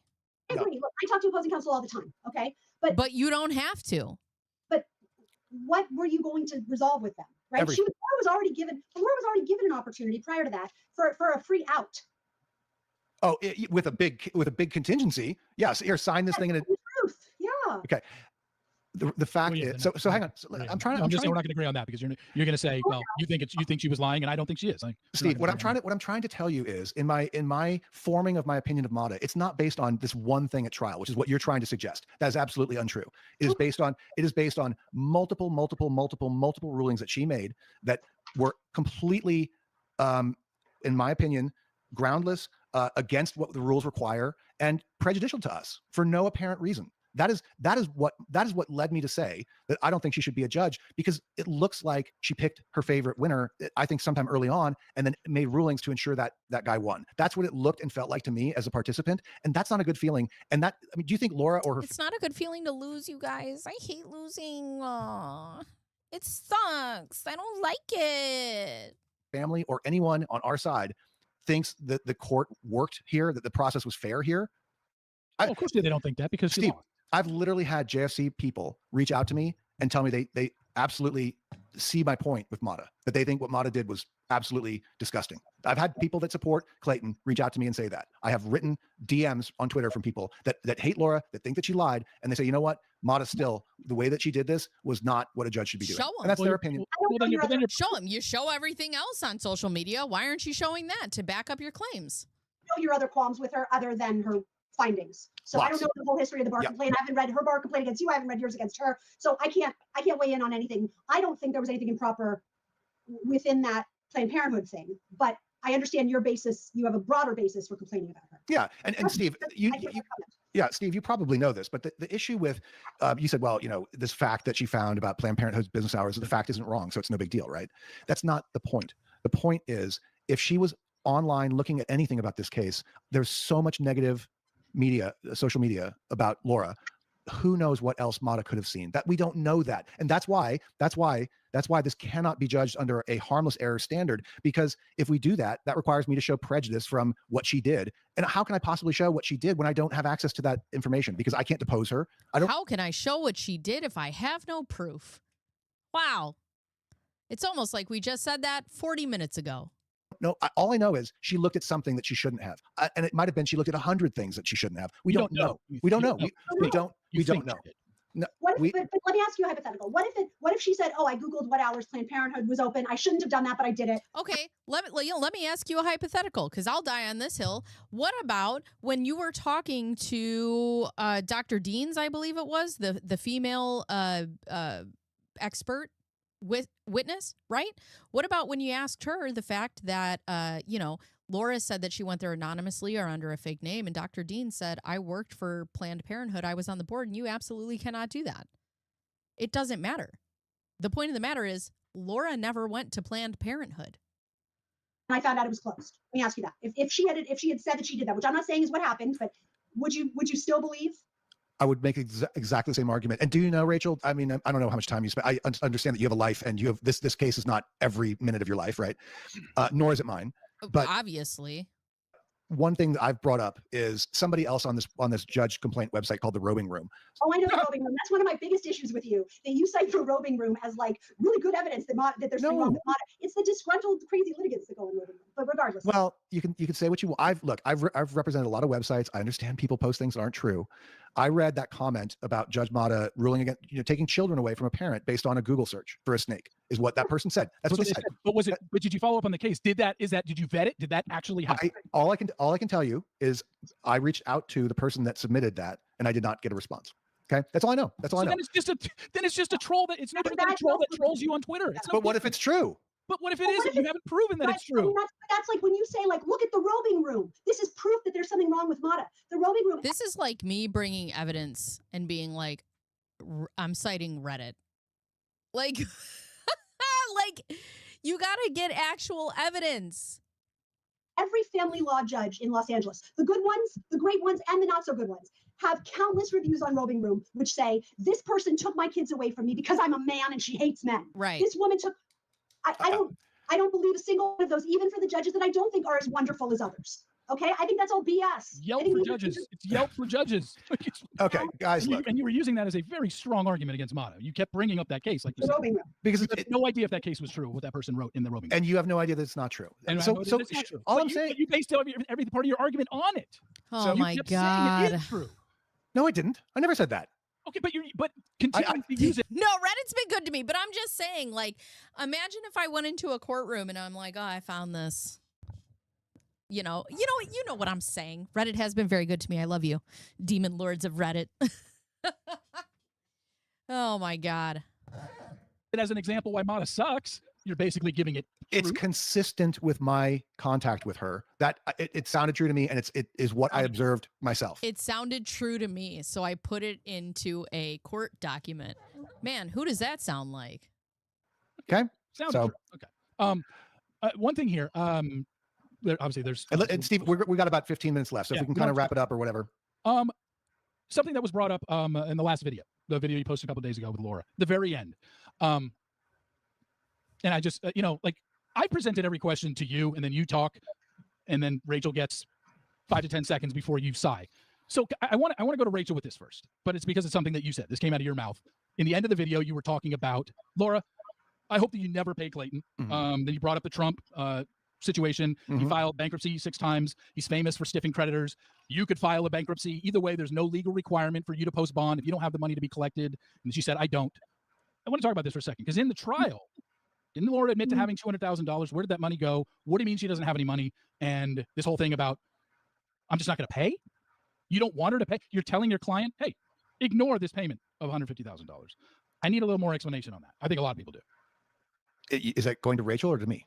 No, Actually, we'll go to you on this. Yeah, explain that. So I'm glad you asked about it, because I think people.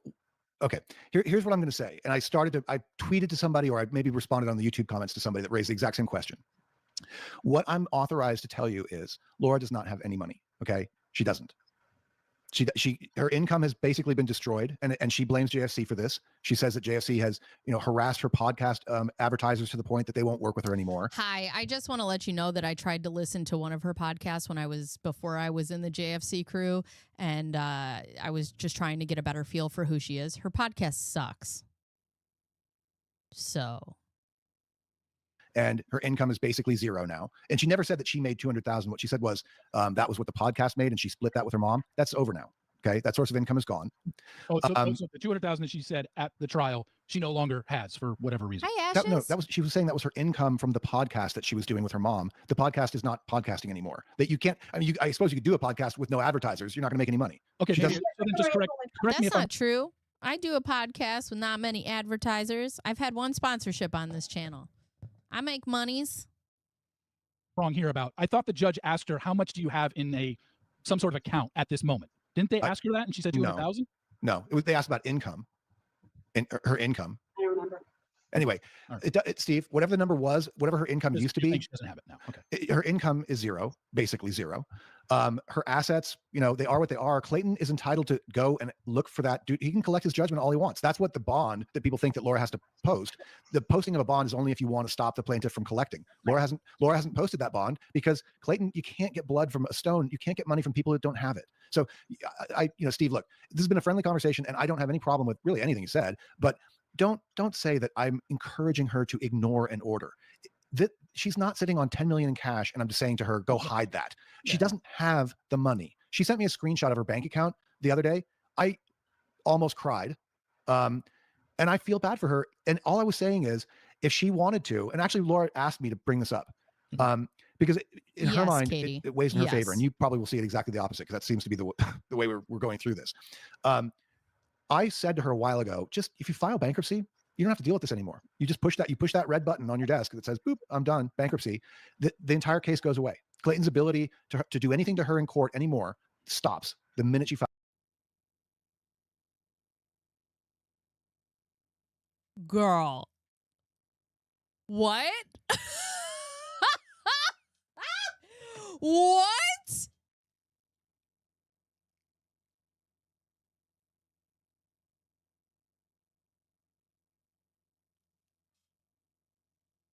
I know you're fucking lying right now.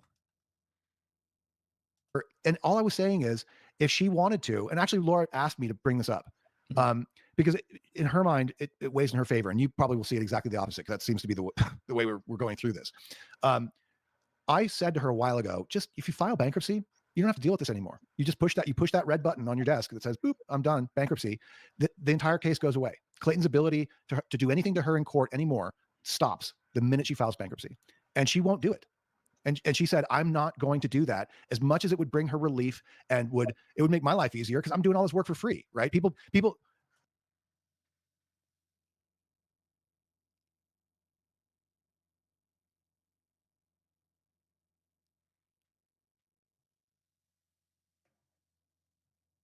I don't know how to feel. Wait. Do my ears deceive me? You advised your client to no. Here's the thing. I just filmed my bankruptcy video about Laura. I am editing it right now. But you're telling me that you admitted on camera that you advised her to file for bankruptcy so that she doesn't have to pay the sanctions for Clayton?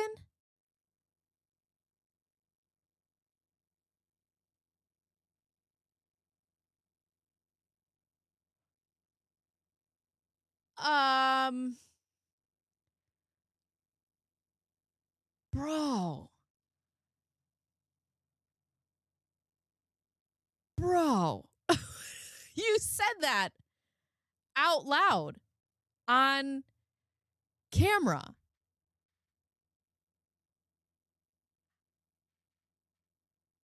I don't know if I'm having a stroke or if this is an early Christmas gift. I don't. What? So that's my question. Why? Because I believe so strongly that she has been treated unfairly and that what has happened here is wrong. I believe that in my. If you're looking for somebody who's been treated unfairly, I mean, and that's one of the things I don't understand. Like, I mean, all you have to do is read a lot of these. You may say, I don't know if they're true. I don't know if they're accurate, but read what she has done to these men. Read the emails with Clayton, the emails with Greg, the text messages with Mike. You have admitted you know nothing about the Maricini case. You've never spoken to Mike. You've never spoken to Greg. You've never read. I have never seen coercive control as badly as what she does to them. Yes. Okay. So hold on. Wait. Just let me finish. Okay. All right. So, aren't there are a lot of people sitting in jail who have been treated unfairly by the system? Why not give your services to someone like that? Like, if you're doing this, because you're fighting for what's right, I get that. But find a worthy person. Rachel, I have known Laura for 1 year now. I have worked on her case. Well, at the beginning was more intense. Obviously, it's kind of gone quiet because we're done with the litigation side of it. But she has become a friend. I talk to her often. I have spent a lot of time. She's become a friend, girl. Bet. With her way more. I mean, you guys have no knowledge that I do as far as contacting with her personally. In the last year, I don't know the person that you're describing, I guess is what I'm saying. I have never seen her behave other than reacting when Dave Neal makes a video and just rips into her. She is emotionally devastated by that. And I keep saying our actions have consequences. I can't judge how she's reacting because anybody that went through something like what she's going through, I think would react badly. But in terms of her, Rachel, what you just said, her coercive, controlling behavior and all this and so forth, I've seen none of that. She's certainly never acted that way towards me. Okay. So will you go look at it and then? Yeah. Can you at least why? You got to entertain us then. You have to go look at this stuff and then come back and say, because it's kind of hard. This is huge because Rachel, the point that you and I talked about, tell him what we were talking about in regards to this. Look, I agree that everybody deserves representation. I don't fault a lawyer for, representing a criminal defendant, for representing somebody who's on the wrong side of an argument, right? Because that's what lawyers do. But you've gone beyond that, right? I mean, you have, what you said was, I hope Clayton never gets paid. I can't believe what he's done to you. I can't believe this is so terrible.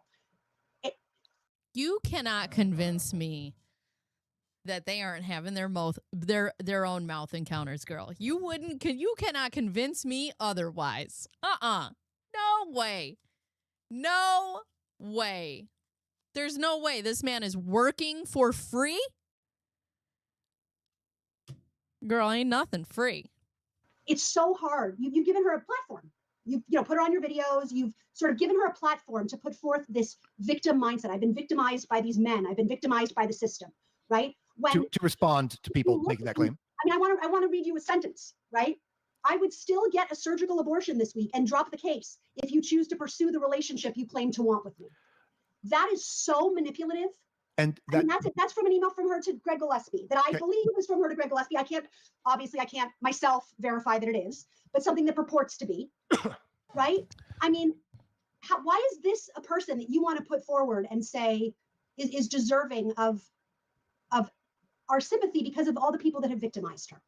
Rachel, if women treating men badly is a legal issue that warrants financial destruction and social media harassment for any woman who treats a guy badly, if that's how you see it, I don't see it as a legal issue for the courts unless something becomes criminal or is harassed. Oh, almost like I don't see it's an issue for the courts unless your client brings it to the fucking court. Oh my God. You guys, I'm going to have to go read a fucking book after this because I am at level stupid. And Clayton has his order of protection. Laura has not done this. All of these events that you're describing happened almost 2 years ago, right? But Laura's the one that brought all these things into court. Yes. Laura was the one that dragged these men into court. Yes. For abortion coercion. Years ago. Right. Right. Yeah. Right. And she's not doing that anymore. Yes, so she is. Leave her alone. Yes, she is. How do we know she's not going to do it again, David? She's done it 3 times with 3 men. How do we know she's not going to do it again? Okay, well, guys, I'm not in charge of Laura's love life or her future. That's between her. Bet. I don't buy it. Can't convince me. Her and whoever wants to date her. That's not a legal issue that as a lawyer I have any concern over. I will tell you, Rachel, I agree with you that I have read some things that Laura did and wrote to Clayton that I don't endorse. That's my favorite I'm sure quote. That somebody went through your entire life, history of emailing men or whatever. No, really, you've been perfect your whole life. Never said anything that. Never told someone that if they date me, I'll have an abortion. Yeah. Okay. Nothing like I'm not endorsing every little thing here, but I'm also saying I don't care. This is such a private life issue for. And again, it became an issue because she went to court over it, and that's her fault. I'm not and asking. she took it to the media. Yeah. And she reaps what she sows. I give you guys that. Until the courts want her to reap what she sows, and then you're like, oh my God, I hope she never pays Clayton. I give you guys that. But at some point, she has tried to stop this with Clayton. Thanks, Ms. You guys haven't let her. Then why not have her sign a judgment of confession? Why not have her say, look, I'll give you the $150,000, but I don't got it. Why not stop the appeal? Say, I'm broke. Right. Fine. Enter judgment against me. I'm broke. There already is a judgment against her. She doesn't have to concede that. Right. You're totally right. She could just stop the appeal. I was just kind of fast tracking everything. You're right. Just let go of the appeal. Just stop it. She'll never collect it. You guys, all that I can tell you is she feels that she has not been treated fairly, that the law has not been followed. And I agree with her. You don't agree with me. We'll get there. We'll figure out who's right and wrong. Think she treated Clayton fairly? I think it's a personal issue that is just not my part to judge. But she brought it to the courts. Right. Rachel, if I had been involved in this from day one, every single aspect if you had done your job and known the case, would have been handled differently. And I have no problem with Clayton feeling angry. I have no problem with that. I'm not taking anything away from that guy's right to feel whatever he's feeling. What I have a concern with is I have a completely different outlook on what this case really was. I think this was Greg Woodnick getting revenge against Laura for her emailing the judge in the Gillespie case and saying, oh, I think Woodnick was involved in me being raped. That's what I think really went down here. Why else would Clayton? Not the whole case. You mean the latter portion of it, obviously. Not the whole case. Correct. No. Since Woodnick got involved. That to me, and what Woodnick has done to use this case as a vehicle to exact revenge against Laura, I think is actionable. I think that is abusive process. But that's my opinion. And Laura wants me to sue Woodnick. No, this is my show, and that's my opinion. You stay out of this, Gingras. Right now, and obviously I haven't done that, but I'm actually more of a peacemaker. I would like to see everyone stop this and leave each other. Then why is she threatening all these people with lawsuits? Yeah. Because why are you telling her, don't threaten Dave Neal with a lawsuit? Don't threaten this podcast studio with a lawsuit? Rachel, people have a right, at some point, they have a right to privacy. Laura says that Dave Neal has lied about her. Where? Prove it. Says that. Okay. I don't want to get all into that. We need 3 more hours. But Laura has a right at some point to say to people, leave me alone. I'm not going to be your punching bag forever. She's gone through hell. then why is she Ha ha, joke's on you because I have content for the next 40 years. still posting blogs? Why is she posting blogs? Why is she going on your videos? If Why it's so is she mentally going- draining for her and It's- bad for her mental health, why are you putting her on your videos? All she's doing is responding to things. Okay. Life If in JFC person. would leave her alone, she would never post anything again, probably, unless it was about horses or, country music. Okay. But if you guys make statements about her or attack her or attack me or the Court of Appeals, Laura has a right to let people know what her side of the story is. We've done that. We've done that.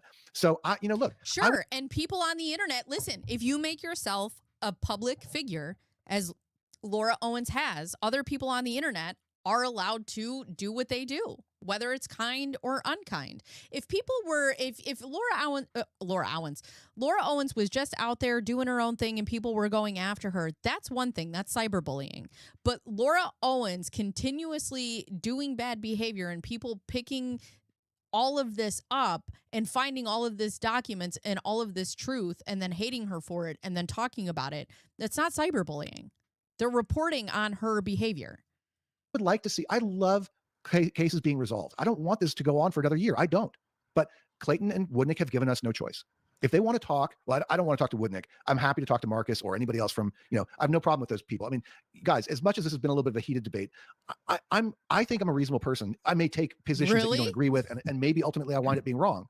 But I don't think I'm that hard to talk to, Steve. I mean, you and I have talked. Have our conversations been okay, in your opinion? No, every time I've talked about the fact that our conversations, they were never contentious. I didn't agree with a lot of what you said, and you didn't agree with a lot of what I said, but I said they were never contentious. But my main point with you has always been the David Gingras that I deal with on the phone is a completely different person than the guy on his blog, on his tweets, and on his YouTube channel, because you come across as a giant asshole. Totally. And you don't do that. Yeah.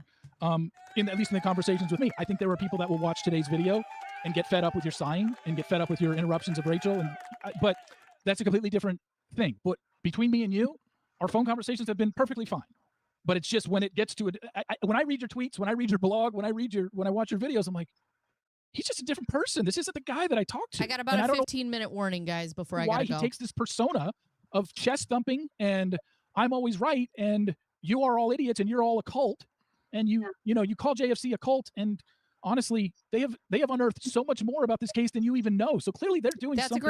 That's great too. You want to talk so much shit about Woodnick? Why did Laura say that Woodnick had orchestrated her assault and called the FBI and nothing has come from that?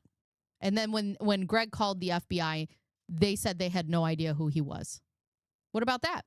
Right. Okay. So just to close out with one final thought, you guys have made some kind of moral arguments, and Rachel, you talking about, Laura sent an email to Clayton saying, whatever she said about abortion and whatever. Oh, that one was to Greg. That was Greg. Yeah. Oh, okay. It was one of like 7 or 8 sent within a several day time frame, including ones that said, this is the email I'm going to send to your boss. Right. Okay. You're aware of things that JFC has done in retaliation or response to what Laura, sending a flyer to her gym saying warning with, have you seen that flyer, Steve? Yes, totally wrong. I don't agree with that at all. I agree with you. Yeah, I agree. You should never go real world with people. Like, if you're going to sit on the internet and you're going to talk shit and do what you do, that's fine. That doesn't bother me. Obviously, that's what I do. But I don't think you should ever go real world with people, no matter how much you hate them. I do not think it would be appropriate to send any flyer, though I have not seen that one. I'm with you on that. Absolutely wrong. Calling the police and asking for a welfare check, and then getting the body cam video and putting it on YouTube and laughing about it when they're standing there in their Christmas outfits. Is that okay? I'm just saying. So, Steve, the reason I'm bringing this up is because you asked, why am I It doesn't matter if it's okay. You're a First Amendment lawyer. It's what we're allowed to do. It's what people are allowed to do on the internet. If people want to go and start channels on me and how much they hate me, that's their First Amendment right. Reasonable and sitting here talking to you, or at least friendly enough. And then why am I a jerk online? Yeah. Right. And the answer to why I'm a jerk online is when I'm tweeting or responding to people, it's usually because some event like that has happened. I have Laura in my ear crying. I have her begging me, can you make these monsters stop attacking me? And I do get upset about it. I feel bad for her. And why are you taking that phone call? Do you know how much my lawyer would charge me if I called them? Oh my God. I get a little emotional. We all do. But that's what you see. That's Yeah, when you I'm don't know if responding it to was somebody after JFC something has either. happened that makes me feel the need to respond. You're not getting the best version of me. I admit that, Steve. I fully admit that. And I'll tell you, I give you my apologies for if I've ever been rude to you. I don't think I have. Laura said that you were shit posting about me and being rude to me, and I don't mind. I don't mind. It wasn't. It was more. It was the gloating part. It was the loss and putting up your clips of saying no way in hell Clayton's going to win, and I gloated because Great, you okay. lost and got your ass kicked on a case. I think the San Francisco 49ers are going to win the Super Bowl this year. Yeah. Whatever. Okay. We have disagreements about picking our favorite team. You and I can have an adult conversation. And Rachel, I don't have any problem with our conversation today. It was frustrating to me. I'm sure you were frustrated with me as well. But we need to have respectful conversations with each other on both sides and continue moving forward. I appreciate you having me on. I wish I had kind of better answers to give you on some of these things. I got what I got. Okay. So if Laura threatens to sue me as a result of this She's not podcast, going to threaten to sue you. will She won't. No. No, you're too big for her. She's going to go after somebody smaller. Hi, Laura. I'm waiting. Thanks. Just know that right here, I'm going to put a little frame of my first cease and desist. Right there. No. I don't know where you got a lawsuit, but I'm saying, that there's been a lot of, we're going to sue this person and that person and this person and that person. Part of that, guys, is I think this needs to go to a next litigation, not before MATA, but where everybody can get all of their questions answered. You guys have all these questions. Laura has questions. Where are the babies? That's the only question that needs to get answered. One question only. Where are El Niños? That's all I care about. And claims. We should probably go fight that out in the right forum rather than on social media. Why not just let it die? I mean, that's what I'm kind of asking. Tell Clayton to let it die. Tell Clayton to let it die, and we'll be done tomorrow. Wait, I don't think Clayton's doing anything. Well, really? He posted the Oh, great. He posted the Court of Appeals and say, "Hey, I won." So I just say that. Well, If you would have won, I mean, obviously, if you would have won, you would have gloated too. All Clayton did was gloat that he won. Court of Appeals ruled in his favor. I understand, but at the end of the day, the only reason any of this is happening is because Clayton is insisting on pushing forward. He's got this judgment against Clayton is insisting on clearing his name. I would be too. Laura. What's she going to do? So don't appeal it. Say, you know what? I don't have the money. I'm done with this. Try and collect. Well, the problem with that is that gives Laura no way of redeeming herself, and she wants that opportunity. She wants her opportunity. She's the one that's continuing it. I'm not saying she doesn't have a right to do that, but you just said this won't stop because of Clayton. No, it won't stop because of Laura. Well, she can accept what 4 judges have now ruled. She can accept what 4 judges have now found and said, you know what? I don't have the money. I don't have the money to pay this judgment. I'm going to respect the process so far. I disagree with it. But it has to end. I don't want this for 2 more years of my life. So let me again. I'll flip something around and then we can cut this off. I'll flip around and I'll give to you exactly what Woodnick gave to Laura. Why doesn't Clayton just sign a statement saying, you know what? I think Laura was pregnant. Why doesn't he just do that? Because he doesn't believe that she was pregnant, and she never proved that it was his baby. Why would he say what? Why would he do that? Laura's the one that knows whether she's pregnant or not. He doesn't know. All I'm saying to you is, that's ridiculous. Come on. It is ridiculous. It's intentionally ridiculous. I'm. So then, I was trying to think, what was the point of that then? Because what you guys act like all Laura had to do back at the beginning was, I would love an IAH, which means she has to stay 300 feet away from me. I would love it. sign a statement saying I was never pregnant, and then Clayton would have let her out. That is exactly the same thing as Laura saying to Clayton, "No, it's not. Sign something saying that you raped me, and I'll drop the appeal." Oh my God! Clayton knows it. Clayton knows if he stuck it in or not. He does. But raped her? So he would confess to a crime? It's intentionally absurd what I'm suggesting, Rachel. But it's not, because the truth is, I think from everything we can tell, that she wasn't pregnant. But was she sexually assaulted? You don't know. I don't know. And I'm not making that claim. I'm just telling you that. No, I'm not making that claim, but I'm just going to keep bringing it up so that we can just kind of put it out there and put Clayton and rape in the same sentence. I mean, I'm not making that claim, but I'm just going to throw it out there as an argument. Fucking idiot. What you're suggesting that Laura do is exactly the same thing as her asking Clayton to admit, oh yeah, I did sexually assault her. He's never going to admit that. And Laura's never going to admit that she lied about her pregnancy. So we have that. Okay, but I understand that. I understand that she's never going to do that. But that's a way out for her. You know what? I love that. She's never going to admit it, which means we're going to get a trial, folks. is to admit it. to admit something that she says is not Hi, true. Amy. That's why I use that absurd example about Clayton, because he says that's not true. So nobody's going to sign something that admits something that they said is a lie. They're just not going to do that. So unless they finally just give the gig up, right? hey, you know what, Rachel? What if Rachel Mitchell goes and charges Laura at some point? And I'm sorry we didn't get a chance to talk about that. I actually have a lot. That's fair. Look, I understand, but I don't think that was even on the horizon when she was given the opportunity. I understand why she wouldn't sign it now. Yeah. I completely understand why now she wouldn't say I lied under oath. No, Totally but ultimately, if that happened, and if there was a criminal case, there may be a resolution of that. I don't know. It'd be interesting to see how that fleshes itself out.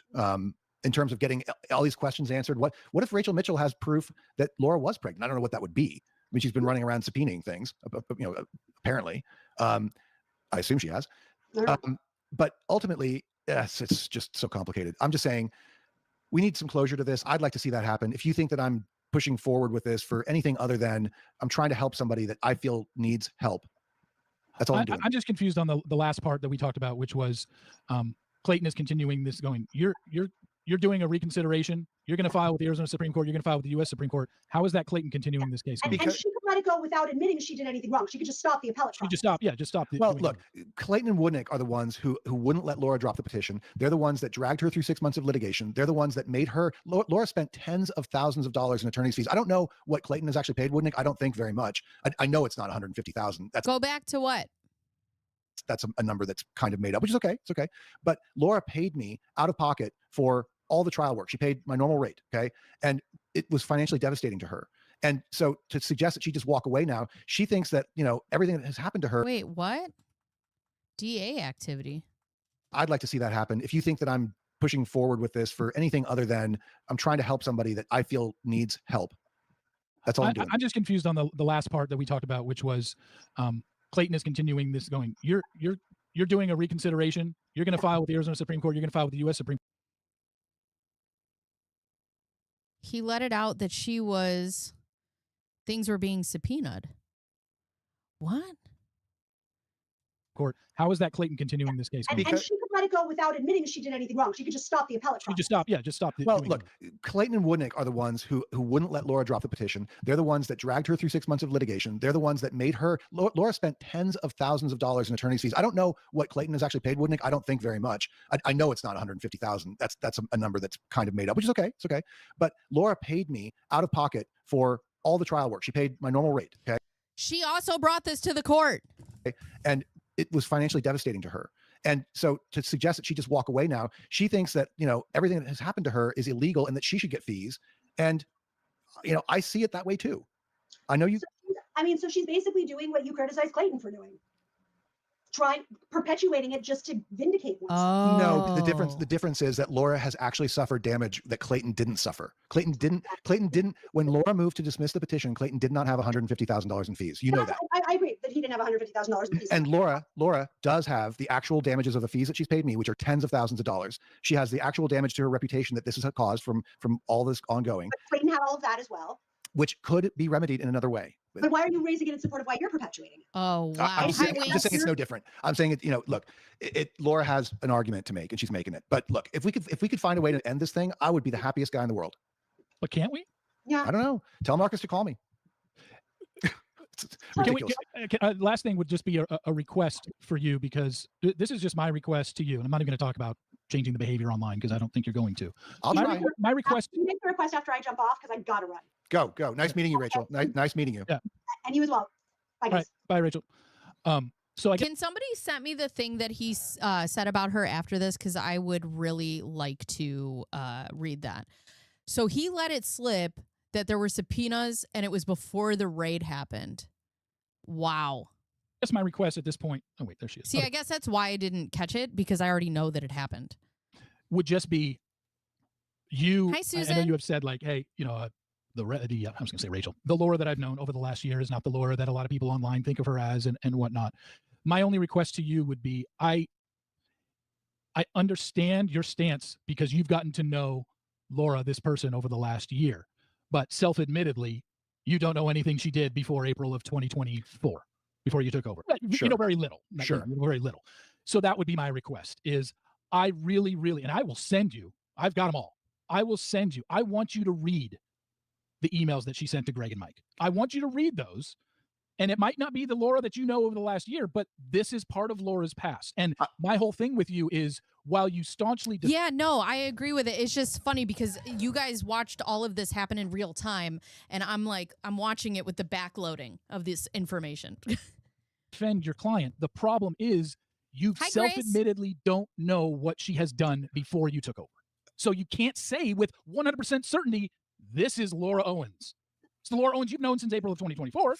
Fair. There's plenty of behavior before that you are unaware of that I just want you to read about. Steve, I'm not going to reject out of hand what you've just said. I'm not going to reject because I don't know what you're talking about. I don't know what specific things you want me to read. I'll send it to you. All I will say to you is that I generally understand what she's alleged to have done. I generally am familiar with that. I don't like what I've heard that she's accused of doing. She tells me a completely different story, and I'm stuck in the middle. Yeah. What I will say is that's crazy. I don't believe that anybody can not change. I think people can change, because I know myself, Steve. I was such a jerk as a kid. I was.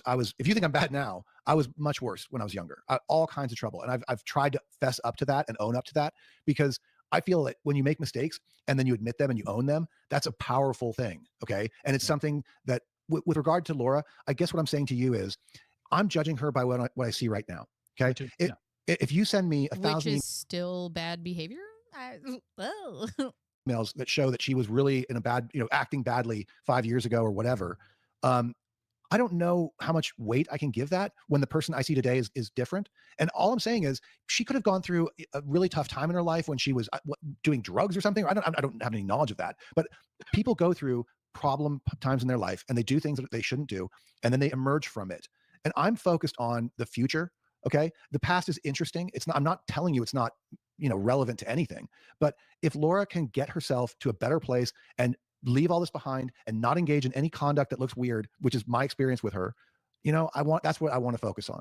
So that's where I'm coming from. I'm a forward-looking guy. You can't tell me that the mistakes you made in the past define you today if you're willing to change. And I know you want more than that. Yeah, but I believe absolutely people can change. I know I've changed in the last 5 years since I was dealt with some online. Right. But people who can change also have self-awareness, and they have humility, and they can accept their wrongdoings, and they can, they can apologize for those things. Criticism for something that I did. And I've changed the way I have approached. I see. Okay. So it was after the raid, but you didn't find out about the raid for months. Got it. Sorry. Okay. My job, my spoiler job, how I report things about contestants on reality TV. I've definitely changed the way I've done it. But in Laura's case, I know you're kind of throwing it out there where, hey, what if she was going through this? This was a long time ago, but it was continuous. It was Greg. It was Mike. It went all the way up to September of 2023, 6 months before you took over, 7 months before you took over. So it's not like it's been 5 years since she's done anything wrong or has sent an email that was very manipulative and very controlling and, sending Dave Neal an email threatening to kill herself. And as she said, if you kill myself, the blood is on your hands. Do you think that is something that's normal? No, I think it's terrible. And I again, for me, my view of it is punishing Laura for being too emotional at a time or engaging in conduct. I see it as a sign of somebody who needs help, as far as whatever she was going through. She needs help. We all do. Okay. Do you think she does? Just like based on her behavior today, I'm not seeing what you're describing. Okay. So I'm not gonna sit here and I'm not dating her. Right. So I'm not evaluating her as that situation. So in the limited role that I have in her life, I don't see what you see, and her behavior. Limited? I thought you talked to her a bunch of times. I thought she was your friend. I thought you guys had this camaraderie now. To me, looks like she's responding to one of the weirdest situational problems as far as the JFC, that anybody in her shoes, I think, would act not normal, because what she's going through is not normal. Nobody would bring this upon themselves. And what I do see, what I can tell from her, she's a good kid. I think of her as a kid. I know she's not a kid, but I see her as a good person. She loves dogs. She loves horses. She has a great relationship with her family. She loves her sister and her nephew. And she is just a normal person who's maybe gone through some weird stuff and maybe did some things that she shouldn't have. Maybe. Okay. But to keep tearing her down when I feel like, look, I'm not seeing the conduct that you're describing. If I saw it, Steve, you think I wouldn't just run for the hills? You're saying currently see it. Yeah. But if you saw it in emails from 2018, 2020, 2022, you're just going to dismiss it? Well, I'm not going to judge her for it. That's not my job as a lawyer. I mean, again, I'm not her therapist or her, a person that doesn't is your matter job to to me know all as the far as my facts. job as her lawyer. I'm just trying to make these legal arguments and to get Yeah. her case closed. As far as what she needs in her personal life, that's between her and her family, and it's really not between you. It's none of your business. If she has a relationship with another guy in the future and engages in conduct that hurts that person, that's between the two of them. Okay. And again, I've had bad relationships in my life. I think it's I find it hard to understand why Mike's version of what happened, how is he hurt by any of it? I mean, maybe if she was acting as weird not being able to get a job because he's got OOP on his Right. because which he stipulated to. But there's a lot of, again. But you could also stipulate to something because you don't have any money or the time or the resources, or you want her to stay away from you too. Whatever. Well, this is the problem because you haven't read anything about anything that happened in that case. Well, but Steve, what I'm saying to you is let's say that Laura faked having this cancer thing with Mike. I don't know what the story was with any of that because it's just not part of what I've. How about not the cancer? How about she lied about being pregnant with his babies and admitted to it to the point that her dad was like, listen, give it a few fucking weeks and then get out of here. How about you read that? Been, able to look into. If all that happened, or if Laura was weird and manipulative in emails to Mike, why doesn't he just break up with her and just end the relationship? Why isn't that the maybe because something this psychotic would make somebody fear for their lives. Maybe because he wanted to let her down as easily as possible because he doesn't understand what she's capable of when somebody is this volatile. Use your brain. only resolution that's needed? I don't think it would have mattered. You think she would have, if he would have said, Also, victim blaming is crazy. hey, Laura, I'm done with you. You think she would have stopped based on what we know and the emails that she sent Clayton? Do you really think she would have stopped? Clayton told her in a car a day after they hooked up. He told her in a car, I'm done with you. And then she had 500 phone calls and emails to him. That's how he got an OOP. Well, the 500 number is quite, he said it was 100. Yeah. Okay, 50. It's 50. It's probably 49 more than it should have been when a guy tells you in a car, I'm done with you. Sorry. So block and move on. But he did block. They all blocked. Oh my God. And she just whack-a-moled her way through this whole fucking thing. Well, she would create other. No, there we go. No, you don't know about. I'm not. Yeah, but I'm not. Anyway, I've had bad relationships. They've never gone this level. And if everything you're saying is true, I still feel. Okay, I still feel there are ways that whenever he did try to get quiet with her, she's like, "I'm bleeding. Something's happening to me. Oh my God." It's resolved without the level that it's gone to. I think it's just it needs to stop. So. I think one of the things I took from today is you think this should have been. Maybe I'm putting it out there for you think he should, or you think he should have or should file a civil lawsuit against her or a defamation lawsuit against her? It's complicated because again, he has a judgment already. You can't get two judgments for the same thing. But he doesn't have a defamation. He does. No, he doesn't. He doesn't. And I think that the reality is, well, I guess my question is, I've labored. Can he file a defamation suit against her? Statute of limitations for defamation is 1 year, and we are now 2 years into this. So I don't know what Laura has said about him in the last year. You'd have to go back 1 year. Okay, that's part of the problem. Doesn't it bother him that she altered sonograms, or doesn't any of that sit with him as bizarre? And she would probably wind up filing bankruptcy then anyway, although certain kinds of defamation judgments are non-dischargeable in bankruptcy, which is a little, interesting and scary. But all I'm saying to you is I just wish that Clayton had let the family case end on December 28th. And if he really felt so strongly that Laura had done something illegal, he should have sued her for it. He might still do that. I don't know. But I would view that entire conversation differently because, like I said at the beginning, I see the family court thing as this little box. It's just a little box of family. It was just a petition to establish paternity. That's all it was. It wasn't open season on either side. It was just paternity. So on December 28th, he should have said, dropping the family stuff. I'm going after you in civil. Yep, absolutely. That's what you think should have happened. Okay. Yeah, and the reality. No, he went through and he said on his paternity thing that he was like, no, this is false. I don't even think she's pregnant. I am not the father. We didn't have intercourse. He did exactly what he was supposed to do, which was deny the case in family court.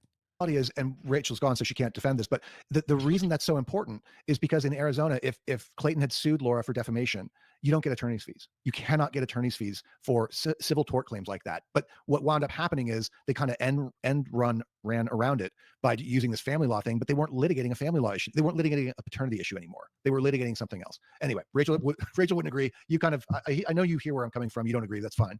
Yeah. Anyway, good. No, Okay. this was 2 hours and 20 minutes. I mean, Yeah.